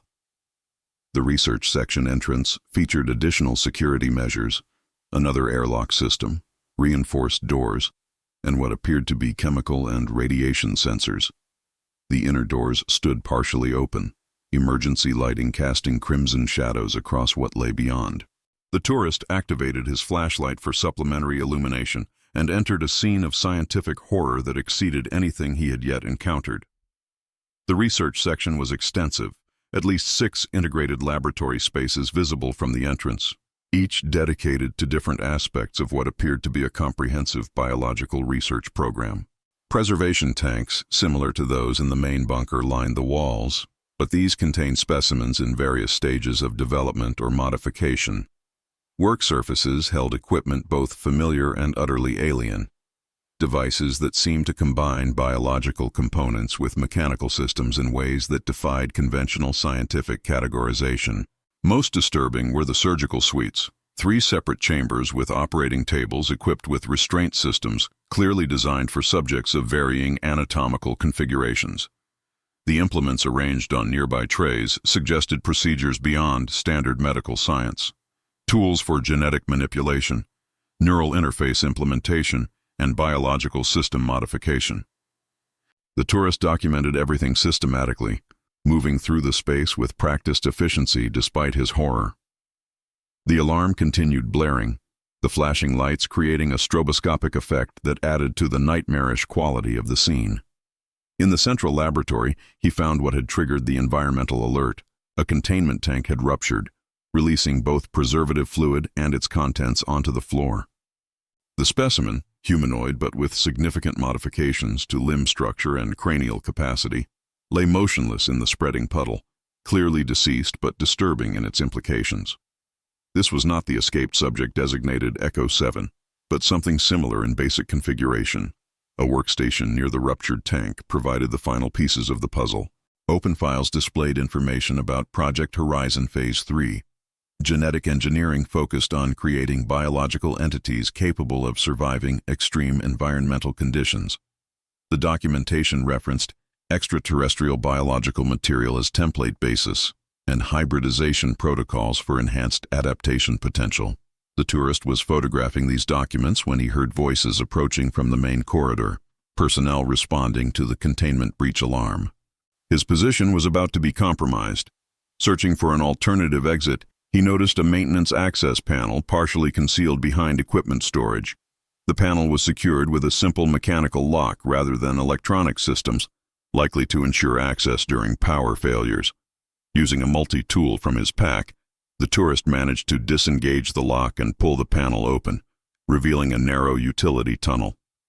He squeezed into the confined space just as the laboratory doors fully opened, admitting several individuals in protective gear. The tourist closed the access panel behind him, leaving it slightly ajar for light and visibility while he assessed his options. The utility tunnel was approximately 4 feet in diameter, carrying ventilation ducts and cable conduits through the facility infrastructure. It extended in both directions into darkness. With no way to determine which path might lead to an exit, the tourist chose to follow the airflow, reasoning that ventilation systems must eventually connect to surface access points. His progress through the tunnel was arduous, crawling on hands and knees, equipment snagging on protruding elements, the confined space intensifying claustrophobia. The only illumination came from his flashlight, which he kept at minimum brightness to avoid detection. The air grew progressively warmer and more stale as he moved deeper into the maintenance system. After what seemed like an eternity but was likely less than 30 minutes, the tourist reached a junction where the tunnel widened slightly into a maintenance hub. 6 separate passages branched from this central point, each labeled with section designations and service information. One was marked External Ventilation Access 3, with an arrow pointing upward. This passage included metal rungs embedded in the wall, forming a ladder to an overhead access point. The tourist began to climb, muscles protesting after the extended crawl through confined spaces. The ladder extended perhaps 40 feet upward before terminating at a heavy metal grate. Through gaps in this covering, he could see sky. Late afternoon sunlight filtered through what appeared to be a camouflage screen similar to what had concealed the vehicle entrance. As he prepared to push the grate aside, voices became audible from above, personnel in the immediate vicinity of the ventilation output. The tourist froze, listening carefully to assess the situation. Grid sweep of sectors 7 through 12 complete. No sign of the subject. The voice was male, professional, with the clipped cadence of security personnel reporting status. Expand the search perimeter. Director wants constant coverage of all approach routes to populated areas. A second voice, female, with the tone of someone accustomed to authority. What about the photographer? Surveillance picked up his equipment near the North Ridge. Handle it. No witnesses, no evidence. The tourist's blood ran cold. The photographer's position had been compromised. Worse, the subject they were searching for, the escaped Echo 7, remained uncontained, potentially heading toward populated areas. The voices moved away from the ventilation output, providing a narrow window of opportunity. The tourist pushed against the grate, finding it heavier than anticipated, but ultimately yielding with sustained pressure. He emerged into dense scrub vegetation, approximately 200 yards from the camouflaged vehicle entrance, currently obscured from direct observation by a rocky outcropping. Orienting himself quickly, he identified the North Ridge where the photographer had established position. No movement was visible there, but the conversation he had overheard suggested immediate danger. He needed to warn his ally and extract with the critical evidence he had gathered. The tourist moved through the desert landscape with practiced stealth, using natural features for concealment while maintaining maximum speed. The afternoon sun hung low on the horizon, casting long shadows that provided additional cover. He avoided ridge lines and open areas, taking a circuitous route that prioritized concealment over directness. Approaching the observation position from below, the tourist detected subtle signs of disturbance, scuff marks in the soil, displaced stones, indications of hurried movement. The photographer was gone, either by choice or by force. Nearby, one of the surveillance cameras lay damaged, its lens shattered. A careful survey of the immediate area revealed drag marks leading toward a narrow side canyon. Not the clean foot trails of someone walking, but the irregular pattern of a body being moved by others. The tourist's stomach tightened with dread as he followed these signs, moving with heightened caution. The side canyon terminated in a boxed end approximately 40 feet deep, surrounded by steep rock walls. There he found the photographer's equipment bag, contents scattered, but no sign of the man himself. Most concerning was the presence of blood on several rocks, not a large quantity but fresh and unmistakable. The tourist retrieved the photographer's satellite phone from among the scattered equipment.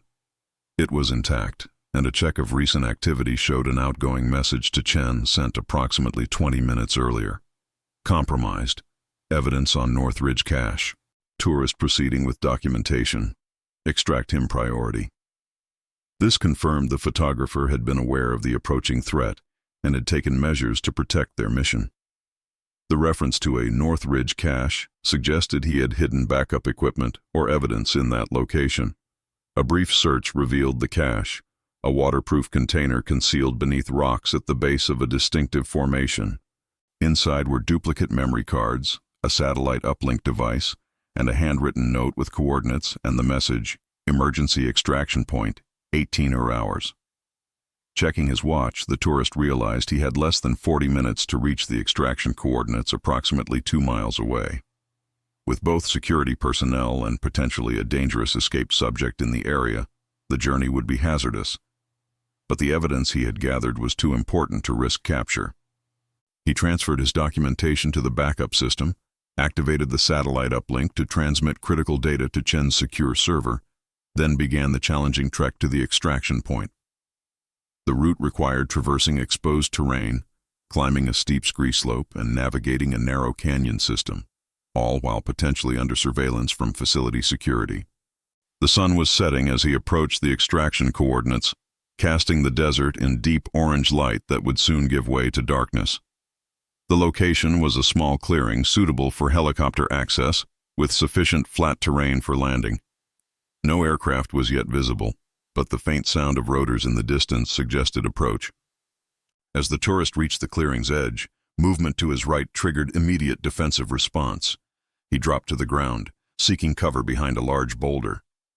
Peering carefully around the rock, he expected to see security personnel in pursuit. What he saw instead paralyzed him with shock and horror. The subject, designated Echo 7, moved through the lengthening shadows at the clearing's edge. In the fading daylight, its true nature was finally, fully visible. Approximately 7 feet tall, with a physiology that combined recognizably human elements with something utterly alien, limb proportions that allowed both bipedal and quadrupedal locomotion, cranial structure elongated and asymmetrical, dermal layer exhibiting a texture unlike any known terrestrial species. Most disturbing was its evident intelligence. It moved with purpose, scanning its surroundings with a predator's awareness. When it paused, cocking its head in a disturbingly human gesture, the tourist realized with dawning horror that it was listening to the approaching helicopter. The creature was waiting for the extraction team. The tourist had seconds to make an impossible choice: remain hidden and allow the creature to potentially attack the helicopter crew, or reveal himself to draw it away, potentially sacrificing his own safety, but protecting others. The decision was instinctive rather than calculated. He activated the emergency beacon the photographer had given him, triggering an immediate burst of electronic noise across all frequencies. The device emitted a piercing audio tone as well, immediately capturing the creature's attention. It turned toward his position with unnerving speed, identifying the source of the disturbance. The tourist didn't wait to see its approach. He was already moving, sprinting away from the clearing, drawing the creature away from the extraction point. Behind him, he heard movement, rapid, powerful, gaining ground with each second. The chase became primal, a desperate flight through increasingly dark terrain, using every obstacle and natural feature to slow his pursuer. The tourist's knowledge of desert landscapes provided marginal advantage, anticipating loose soil on slopes, using rocky outcroppings as barriers, changing direction to force the heavier creature to adjust its momentum. He led it away from the clearing, away from the approaching helicopter, deeper into the maze of canyons and ravines that characterize this section of the Utah desert. His lungs burned, muscles screaming with exertion, but terror provided sustaining energy.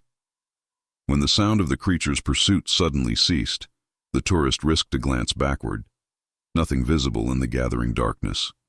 He continued moving, quieter now, listening intently. The silence was more terrifying than the sounds of pursuit had been. A different sound reached him, the helicopter, now audible overhead. It had reached the extraction coordinates. The tourist needed to circle back to reach the clearing without leading the creature to the same location. He altered course, using a dry stream bed as a guide, keeping low profile against the deepening shadows. The helicopter's searchlight swept the clearing ahead, visible intermittently through gaps in the canyon walls. Almost there. As he emerged from the streambed into more open terrain, a dark shape launched itself from an elevated position to his left. The creature had anticipated his route, using superior vantage point and patience to set an ambush. The tourist barely avoided direct impact, the creature's extended limb grazing his shoulder with enough force to spin him to the ground. Landing hard, he scrambled backward, fumbling for the signal flare in his pack as the creature advanced. Its movement became almost leisurely now. Prey cornered, escape impossible. In the dim light, its features remained mercifully indistinct, though its silhouette against the night sky conveyed enough alien wrongness to confirm everything the facility documentation had suggested. The tourist's hand closed around the flare. With one fluid motion, he struck the ignition cap and thrust the blazing magnesium toward the creature's face. The sudden brilliant light provoked an immediate reaction. The creature recoiled, emitting a sound between hiss and scream, shielding its sensory organs from the intense illumination. That momentary advantage was all he needed. The tourist bolted toward the clearing, the flare held high both to maintain distance from the light-sensitive creature and to signal the extraction team. The helicopter was on the ground, rotors still turning, a figure at the open door gesturing urgently. With the last reserves of his strength, the tourist sprinted across the open ground, hearing the creature recovering and resuming pursuit behind him. The gap was closing, inhuman speed eating away the distance he had gained. 10 yards from the helicopter, he felt rather than heard the creature's final lunge. The tourist dove forward, momentum carrying him the last few feet as the helicopter crew pulled him aboard, and the pilot immediately initiated ascent. Through the still open door, the tourist caught a final glimpse of Echo 7, standing in the clearing below, watching the departing aircraft with unnerving stillness. Then the door slid closed and the helicopter banked sharply, accelerating away from the desert that concealed Project Horizon and its escaped creation. 48 hours later, the tourist sat in a secure conference room in Washington, D.C., surrounded by officials from multiple federal agencies. His documentation, photographs, video, facility records, historical research, covered the walls and display screens. The evidence was undeniable, comprehensive, damning. We've confirmed the facility was operating without congressional oversight or appropriated funding, a senior Justice Department official explained. Black budget, compartmentalized to avoid standard review processes. The personnel involved have been detained for questioning. A CDC representative added, the biological research violated every established protocol for containment and ethical review. We've established a perimeter around the entire area and deployed hazmat teams to secure the facility. And the escaped subject? The tourist asked. The officials exchanged glances. A woman in a dark suit, introduced only as the director, responded carefully. Multiple tactical teams are conducting search operations. The subject's trail was lost in the canyon system, approximately 20 miles northwest of the facility. We've established monitoring stations at all access points to populated areas. Chen, seated beside the tourist, pressed further. The public has a right to know about potential danger. Our reporting will include information about the escape. National security implications must be balanced with public safety concerns, the director countered. We're prepared to acknowledge the unauthorized research facility and the personnel violations. The nature of the subject requires more careful handling to avoid panic. The negotiations continued for hours, establishing parameters for what could be publicly disclosed and what would remain classified. The tourist remained firm on core principles. The public deserved warning about potential danger. Accountability was essential for those who had operated outside legal frameworks, and the photographer's disappearance required formal investigation. By evening, agreement had been reached. Chen departed to finalize the investigative report that would break across all major news platforms the following morning. The tourist provided final statements to the multi-agency task force, then was escorted to secure accommodation for the night. Dawn brought the public explosion the story deserved. Headlines across digital and traditional media proclaimed variations of unauthorized government research facility discovered in Utah desert, and classified Cold War project continued decades after official termination. Chen's comprehensive reporting, backed by the tourists' meticulously documented evidence, presented a compelling narrative of scientific overreach institutional failure, and public endangerment. The official response was swift and substantial. The president authorized a special investigative commission with subpoena powers and independent oversight. Military vehicles and personnel established a visible perimeter around the Project Horizon facilities. Specialized search teams with advanced tracking technology deployed throughout the surrounding wilderness areas. The photographer's disappearance became a secondary headline. Journalist missing during investigation of secret government facility. His colleagues demanded answers, keeping pressure on authorities to determine his fate and hold responsible parties accountable. 3 days after the story broke, the tourist stood on a desert overlook several miles from the now visible security perimeter surrounding Project Horizon. Military helicopters circled the area, and convoy vehicles moved along access roads that had been hidden for decades. The facility that had operated in secrecy for generations was now exposed to daylight and public scrutiny. Chen joined him at the overlook, her expression a complex mixture of professional satisfaction and personal concern. They found blood evidence matching the photographer's DNA in one of the side canyons. No body yet. The tourist nodded, throat tight. Another casualty of Project Horizon's secrets. Another name to add to the historical record alongside the historian who disappeared in 1980 and the hiker from 3 months earlier. The search teams have established a pattern for the subject's movement, Chen continued, heading northwest, away from populated areas. They think it's seeking similar terrain to what was documented in the facility records. High desert caves, minimal human presence. It's intelligent, the tourist reminded her. Adaptable, it may understand it's being hunted.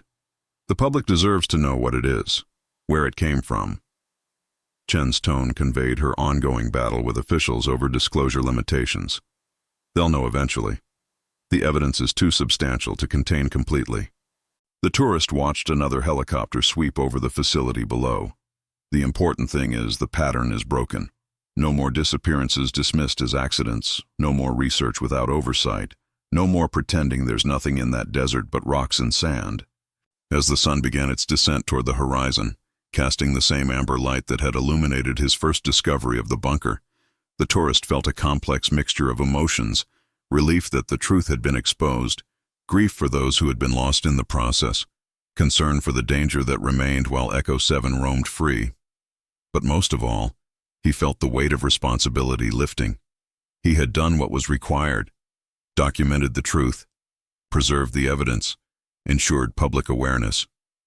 The mechanisms of accountability were now in motion, beyond his individual control, but irrevocably initiated by his actions. "What will you do now?" Chen asked as they prepared to leave the overlook. The tourist considered the question, watching the lengthening shadows across the desert landscape. "Keep documenting. Keep revealing what's hidden." He paused, remembering the creature's silhouette against the night sky, its unnerving intelligence, its alien wrongness, and warn others about what might be watching from the shadows. As they drove away from the overlook, leaving behind the exposed secrets of Project Horizon, the tourist's thoughts returned to that first moment of discovery, the hydraulic hiss of the bunker hatch opening, the cool air rushing upward from the darkness below. One discovery had cascaded into exposure of decades of secrecy, bringing light to what had festered in darkness. Whatever else happened, whatever became of the escaped subject, whatever consequences awaited those responsible, that essential truth would remain. Secrets hidden in the desert had been revealed, and the world would need to reckon with their implications. 6 months after the discovery of the underground bunker, the tourist sat in a Senate hearing room, listening as officials presented their findings to the Special Investigative Committee. The wood-paneled chamber, with its carefully positioned cameras and microphones, represented the government's attempt to demonstrate transparency after decades of secrecy surrounding Project Horizon. The operation spanned 7 states, with primary research facilities in Utah, Nevada, and New Mexico, explained the lead investigator, a career FBI official with the careful demeanor of someone accustomed to handling sensitive information. 26 distinct sites have been identified, 17 of which remained active until our intervention. The committee chair, a silver-haired senator known for bipartisan oversight efforts, pressed for specifics. And the funding mechanisms? How did this continue for decades without congressional appropriations? A complex shell structure involving 3 officially defunct defense programs, the investigator responded. Funds were rerouted through classified budgets with deliberately vague designations. The paper trail was fragmented across multiple agencies to prevent comprehensive oversight. Charts and graphs appeared on the chamber's display screens, showing the scale of the operation. Hundreds of millions of dollars diverted annually. A personnel structure involving nearly 200 individuals operating under various security clearances and cover positions. The tourist recognized several names from the facility documentation he had discovered, including senior officials who had authorized the containment protocols for subjects like Echo 7. The research timeline is disturbing, continued the FBI official. What began as a legitimate Cold War-era program examining unusual materials recovered from a 1957 incident evolved far beyond its original mandate. By the mid-1960s, Project Horizon had initiated genetic experimentation using recovered biological samples of non-terrestrial origin. The tourist felt a chill despite the room's comfortable temperature. The official description matched what he had seen in the facility records. Careful bureaucratic language concealing horrors that defied conventional understanding. Regarding casualties, the official continued, we've confirmed 37 individuals died as a direct result of Project Horizon activities over its operational lifespan. 23 were project personnel involved in containment breaches or experimental accidents. 14 were civilians who encountered Project Horizon operations or subjects. The committee chair's expression hardened. Civilians including the historian who disappeared in 1980 and the journalist who went missing during the recent investigation? Correct, Senator. We've recovered remains consistent with the historian's dental records from a disposal site near the Nevada facility. The journalist's death has been confirmed through DNA evidence, though recovery efforts continue. Chen, seated beside the tourist in the observation area, maintained her professional composure despite the confirmation of her colleague's fate.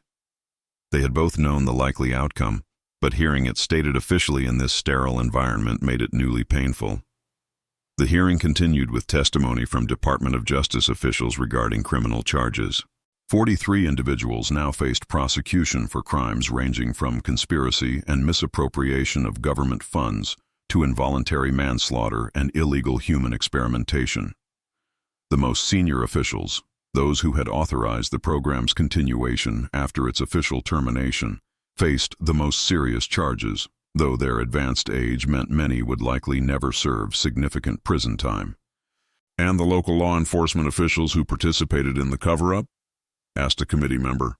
Sheriff Lawson and 3 deputies from the county department have been indicted for obstruction of justice and conspiracy, confirmed the Justice Department representative. Their cooperation with Project Horizon appears to have begun in the early 1990s, with financial incentives and threats used to ensure compliance. The tourist thought of Deputy Ramirez, who had risked his career to provide crucial information. According to Chen's sources, the deputy had been placed in witness protection after agreeing to testify against his former colleagues. When the Environmental Protection Agency and Centers for Disease Control representatives testified, the hearing's focus shifted to ongoing containment and remediation efforts. The primary Utah facility had been completely sealed, with permanent monitoring systems established to ensure no further contamination. Secondary sites were undergoing similar procedures, with specialized teams dismantling laboratories and securing research materials for proper disposal or controlled study under ethical oversight. The environmental impact has been contained to a 5-mile radius surrounding the primary facility, the EPA official explained.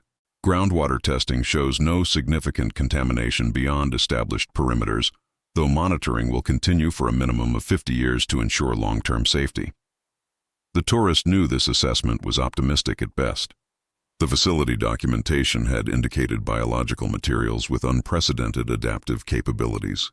Conventional containment protocols might prove insufficient for substances that had already demonstrated ability to integrate with and modify terrestrial organisms. As the morning session concluded, the committee chair addressed the most pressing public concern. What can you tell us about the current status of the escaped research subject designated Echo 7? A hush fell over the chamber.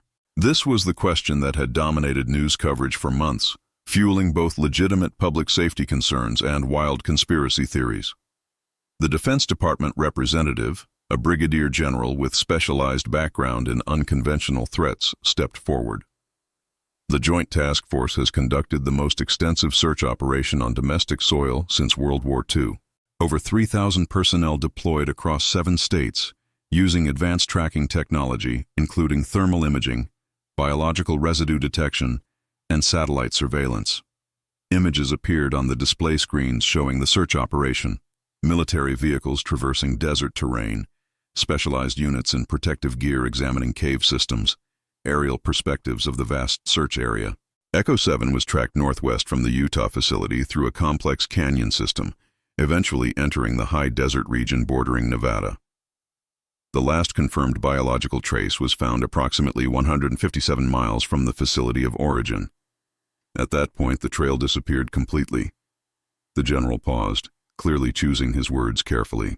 Current assessment suggests 3 possibilities. The subject may have succumbed to environmental factors or injuries sustained during escape. It may have entered terrain that prevents effective tracking, or it may have developed adaptive capabilities beyond our current detection parameters.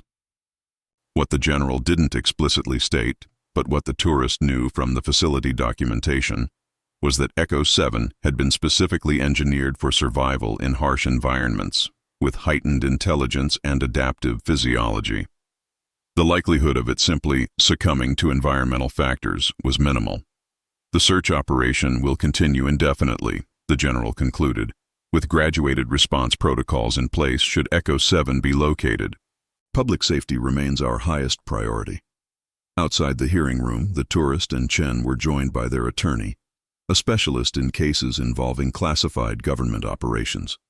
The lawyer's expression suggested cautious satisfaction with the proceedings.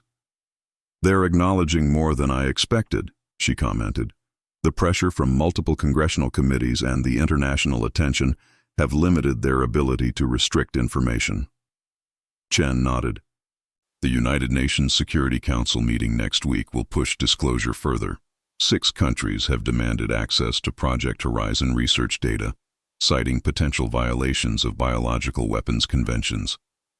The tourist remained silent, watching government officials and media representatives mill around the marble-floored hallway. The machinery of public accountability was in motion, but he couldn't shake the sense that the most significant aspects of Project Horizon, the origin of the biological materials, the true nature of Echo 7, the implications of non-terrestrial genetic integration, remained obscured behind careful language and selective disclosure. "The impact on the local community has been severe," Chen said, checking updates on her phone. "The entire county economy was more dependent on Project Horizon than anyone realized. Nearly 200 support positions, everything from maintenance contractors to food service, disappeared overnight when the facilities were shut down." The tourist had seen this firsthand during his most recent visit to the area. The small town near the facility had transformed from quiet rural community to media circus, then to economic ghost town, as the initial attention faded but the jobs didn't return. Federal assistance programs had been established, but bureaucratic delays meant many families were still waiting for promised support. "The broader impact is still unfolding," the attorney added. "Intelligence oversight reforms have been introduced in both chambers, with bipartisan support for preventing similar black projects in the future.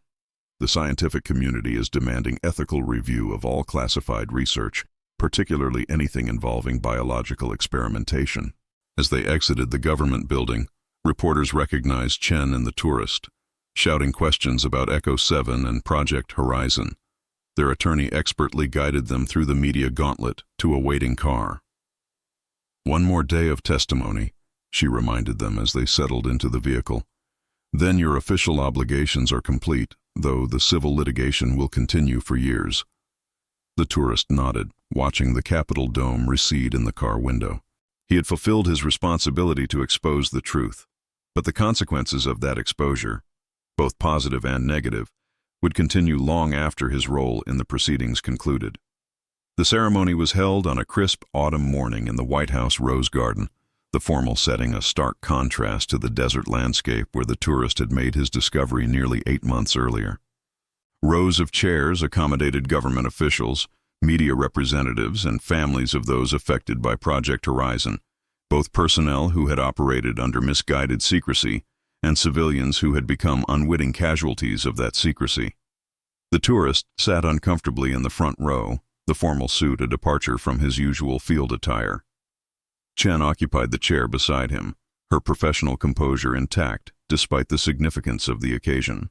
They had both declined the more elaborate recognition originally proposed, insisting that any ceremony focus primarily on accountability and the victims rather than individual heroism. The president approached the podium, flanked by military officers and cabinet members. The ceremony was being broadcast nationally, part of the administration's commitment to transparency in the aftermath of Project Horizon's exposure. Today, we acknowledge a fundamental failure of government oversight, the president began, departing from the usual celebratory tone of rose garden ceremonies. For decades, a program that began with legitimate national security concerns evolved into something that violated our most basic principles of ethical research, congressional oversight, and public accountability. The tourist listened, noting the careful balance in the president's language, acknowledging serious wrongdoing while avoiding terms like criminal or illegal that might compromise the ongoing prosecutions. Project Horizon represents a breach of trust between government and citizens, the president continued. Those responsible will be held accountable through appropriate legal channels, but accountability must be accompanied by recognition of those who restored that broken trust by bringing truth to light. The tourist tensed as attention shifted toward him. He had agreed to this ceremony primarily because it provided a platform for acknowledging the victims and pushing for systemic reforms. Personal recognition remained uncomfortable, almost inappropriate given the lives lost. The citizen photographer whose documentation exposed Project Horizon demonstrated exceptional courage in pursuit of truth, the president said, gesturing toward the tourist. Facing both personal danger and institutional resistance, he persisted in bringing critical evidence to public attention, at significant personal cost. The formal commendation that followed, the Presidential Medal of Freedom, the nation's highest civilian honor, felt oddly weightless in the tourist's hands. The medal's significance paled against the memory of the photographer's blood on desert rocks, the historian's remains in a secret burial site, the specimens in preservation tanks, and Echo 7's silhouette against the night sky. When invited to speak, the tourist approached the podium with reluctance. Public speaking had never been his strength. Documentation was his natural language, images rather than words. This recognition belongs primarily to those who didn't survive Project Horizon, he began, voice steady despite his discomfort. The historian who disappeared in 1980 while researching the truth. The photographer who sacrificed himself to ensure evidence reached the public. The 14 civilians whose encounters with the project ended in tragedy. He paused, scanning the audience. It also belongs to those within the system who risked their positions to support disclosure. The archivist who preserved historical records, the deputy who provided crucial information despite personal risk, the government scientists who eventually refused to continue unethical research. The tourist didn't mention Deputy Ramirez by name, respecting the witness protection protocols, but he knew the man would understand the acknowledgement. What happened in the Utah desert represents a failure of institutional oversight, but also demonstrates why such oversight is essential. When programs operate without accountability, even with initially legitimate purposes, the potential for ethical decay is profound. The autumn breeze stirred the rose garden plantings as the tourist concluded with his central concern. The full truth of Project Horizon remains partially obscured. The research materials, the origins of Echo 7 and similar subjects, the deeper implications of the program, these aspects deserve continued investigation with appropriate transparency. Accountability means not just identifying past failures, but ensuring they cannot be repeated through new programs with different names but similar exemptions from oversight. After the ceremony, a reception in the White House East Room provided an opportunity for more personal interactions. The tourist found himself approached by family members of Project Horizon victims, each sharing stories of loved ones whose disappearances or deaths had been dismissed as accidents or misadventures. "My father was a geologist," explained a woman in her 50s. "He discovered unusual formations near the Nevada facility in 1973. reported them to his university department, then to State Geological Services. 3 weeks later, he disappeared during a routine survey. Authorities suggested he must have fallen into a crevasse or been attacked by wildlife. Her expression combined grief and vindication. 49 years we've lived with that explanation. Now we know he was eliminated because of what he found. It's devastating, but there's a certain peace in finally knowing the truth. Similar stories emerged throughout the reception. A wildlife photographer who disappeared near the New Mexico facility in 1986. A Park Service employee who reported unusual activities in 1991. A group of hikers who never returned from a canyon expedition in 2002. Each incident had been investigated superficially, each ultimately dismissed with plausible explanations that left families with permanent uncertainty. The tourist listened, recognizing that his own experience could easily have ended the same way. Another unexplained disappearance attributed to desert hazards, another file eventually closed without resolution. The only difference had been his systematic documentation, and the distribution of that documentation through secure channels that couldn't be easily suppressed. As the reception concluded, the Attorney General approached, expression grave. "There's something you should know," she said quietly. "The classified briefing this morning confirmed 37 casualties, but internal evidence suggests that number is incomplete. Records from the program's early decades appear to have been selectively preserved. We may never know the full count." The tourist nodded, unsurprised. "The facility documentation I found had similar gaps.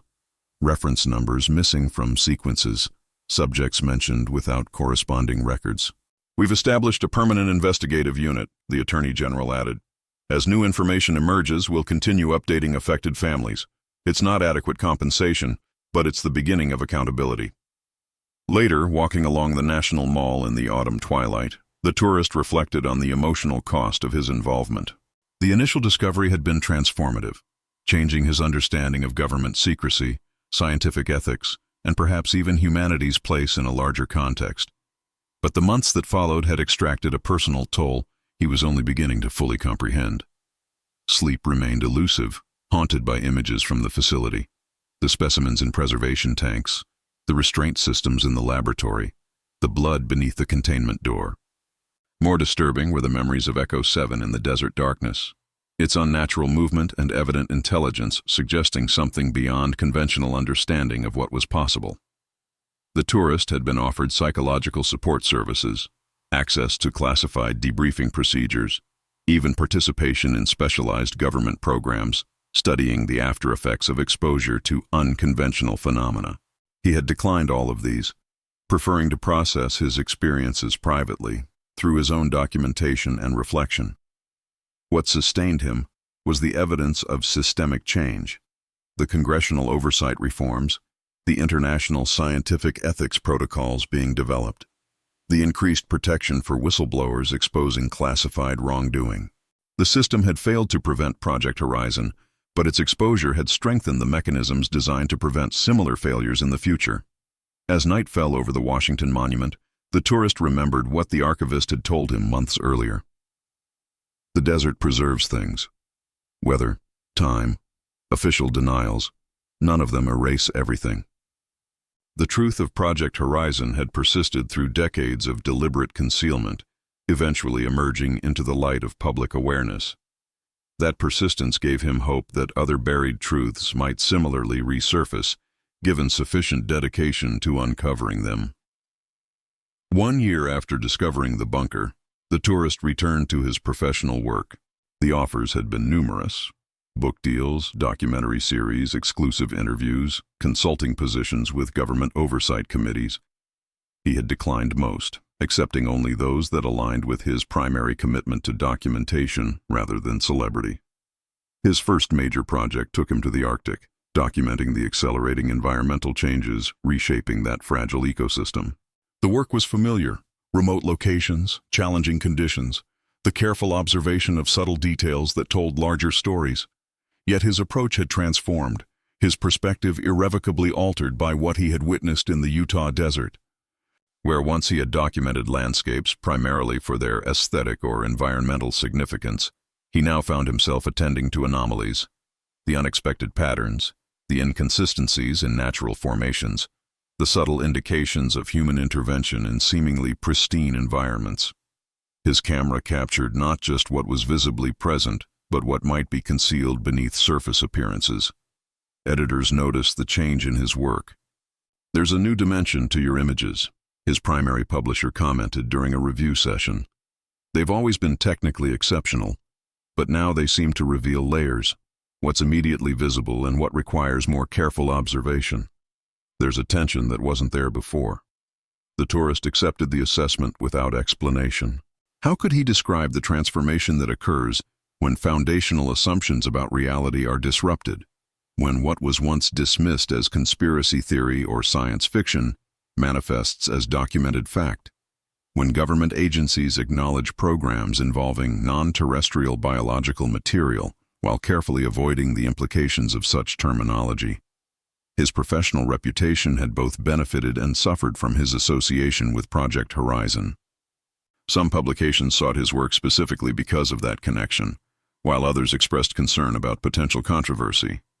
He navigated these complexities by letting his documentation speak for itself, focusing on environmental and cultural subjects that existed independently from classified government operations. Throughout this professional readjustment, the tourist maintained regular communication with Chen, whose investigative reporting on Project Horizon had earned both journalistic awards and government scrutiny. Her ongoing work expanded beyond the specific program to examine the broader ecosystem of classified research operating outside conventional oversight. "They're still searching for Echo 7, she informed him during one of their secured video calls. "Not publicly, but my sources confirm specialized units remain deployed in 5 Western states.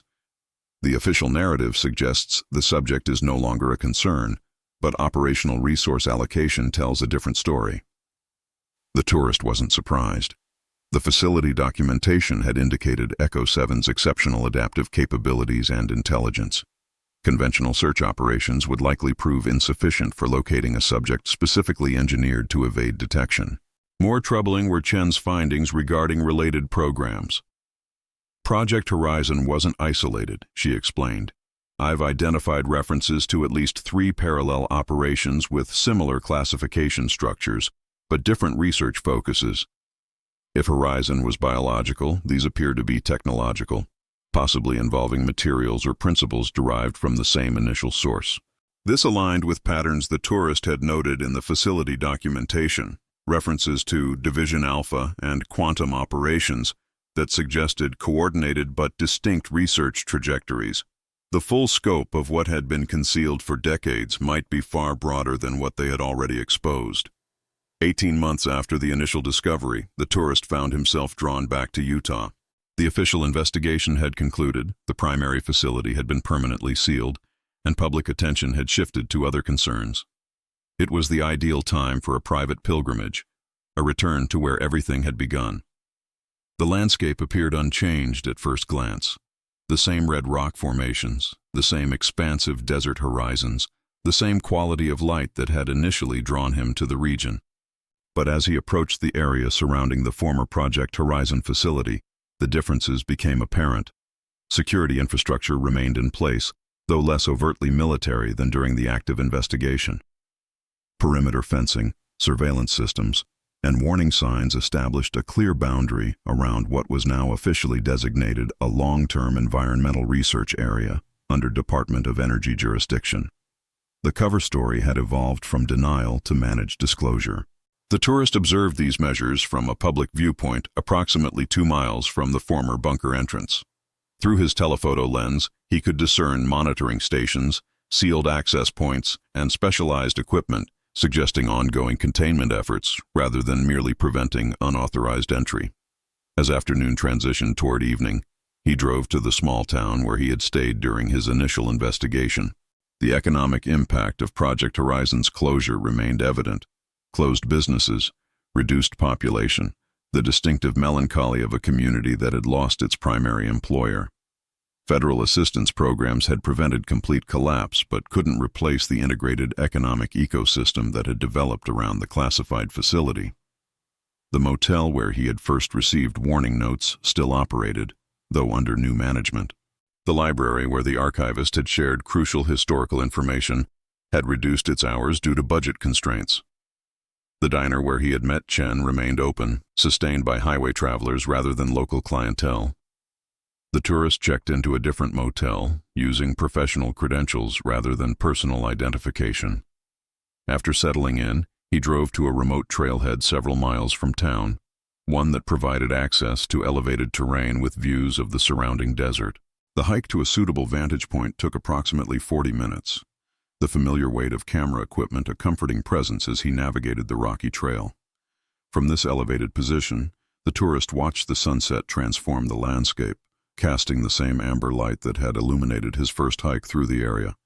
The beauty remained breathtaking, but his perception had been permanently altered. What once appeared as simply natural grandeur now contained layers of potential significance: the geological formations that might conceal engineered structures, the vegetation patterns that could indicate underground activities, the seemingly empty expanses that might harbor secrets not yet discovered. As darkness descended, he set up his camera for night photography, capturing the extraordinary desert sky with its brilliant display of stars.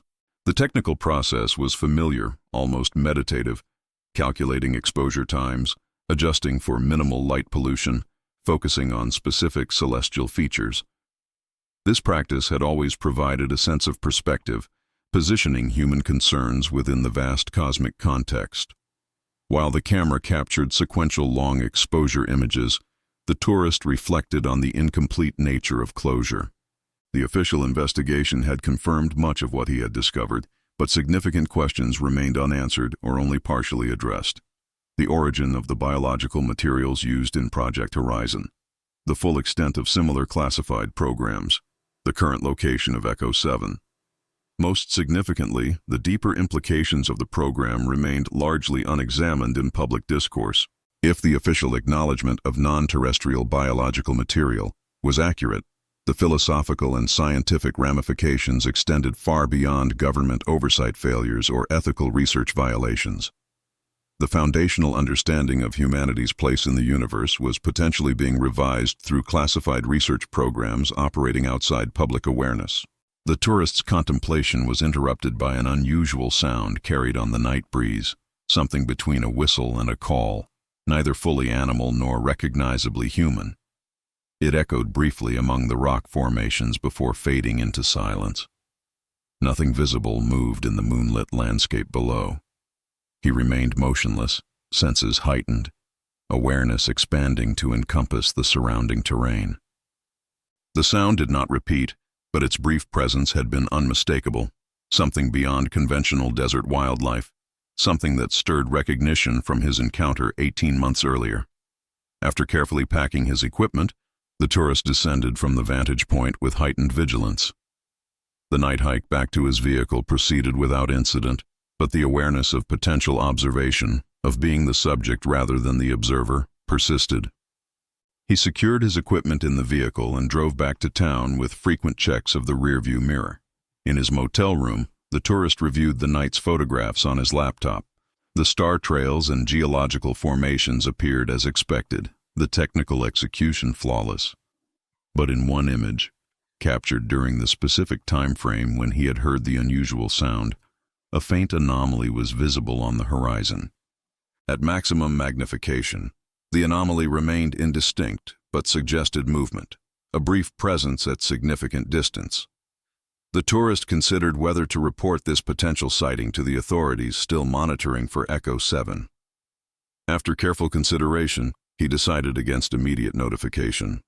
The evidence was inconclusive, easily dismissed as equipment artifact or conventional wildlife.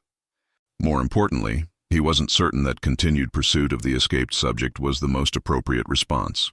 The facility documentation had indicated Echo 7 possessed exceptional intelligence alongside its physical adaptations. Its escape had demonstrated not merely instinct but strategic thinking.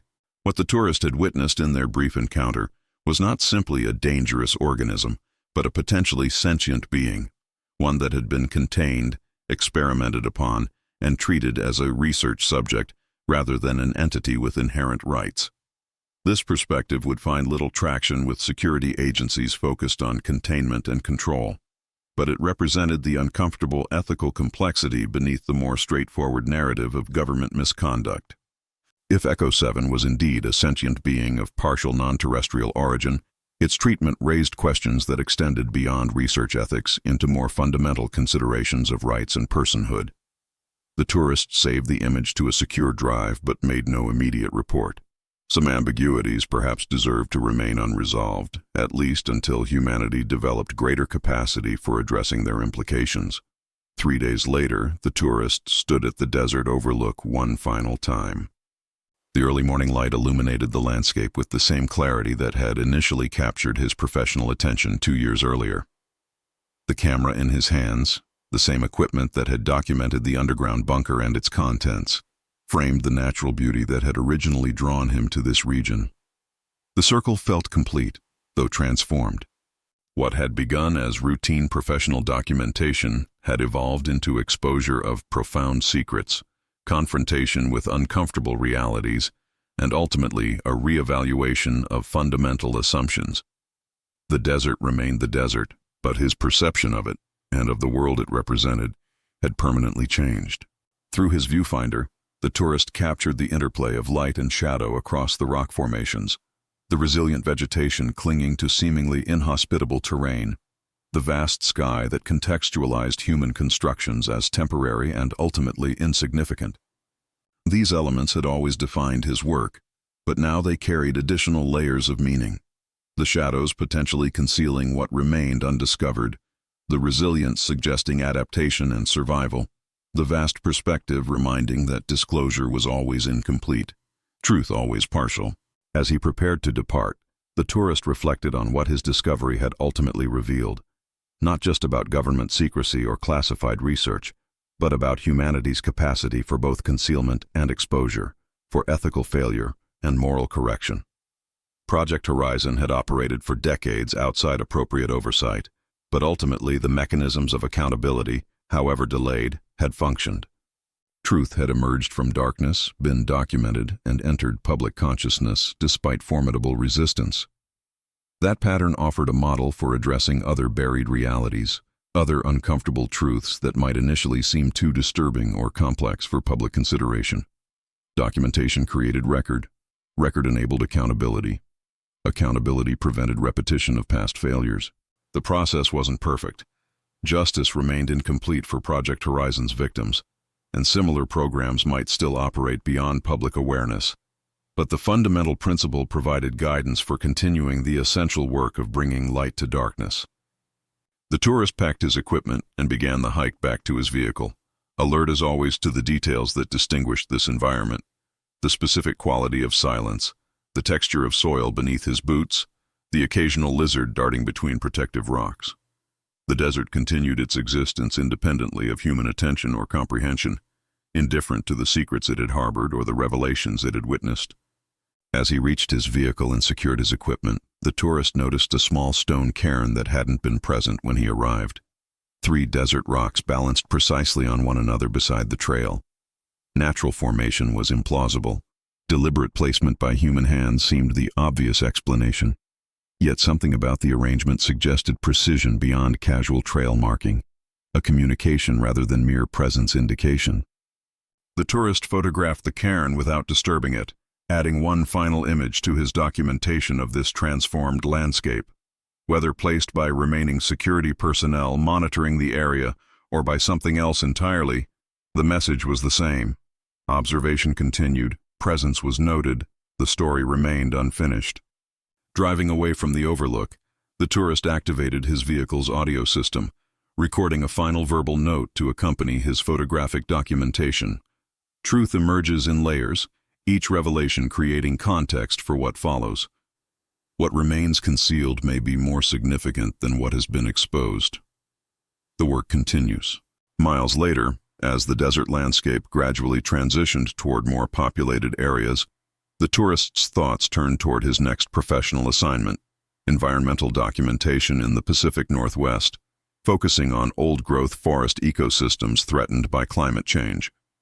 The work would proceed with his enhanced perspective, his heightened attention to what might exist beneath surface appearances, his understanding that documentation served purposes beyond aesthetic appreciation or environmental advocacy. Some truths required persistent witness, careful documentation, and courageous disclosure.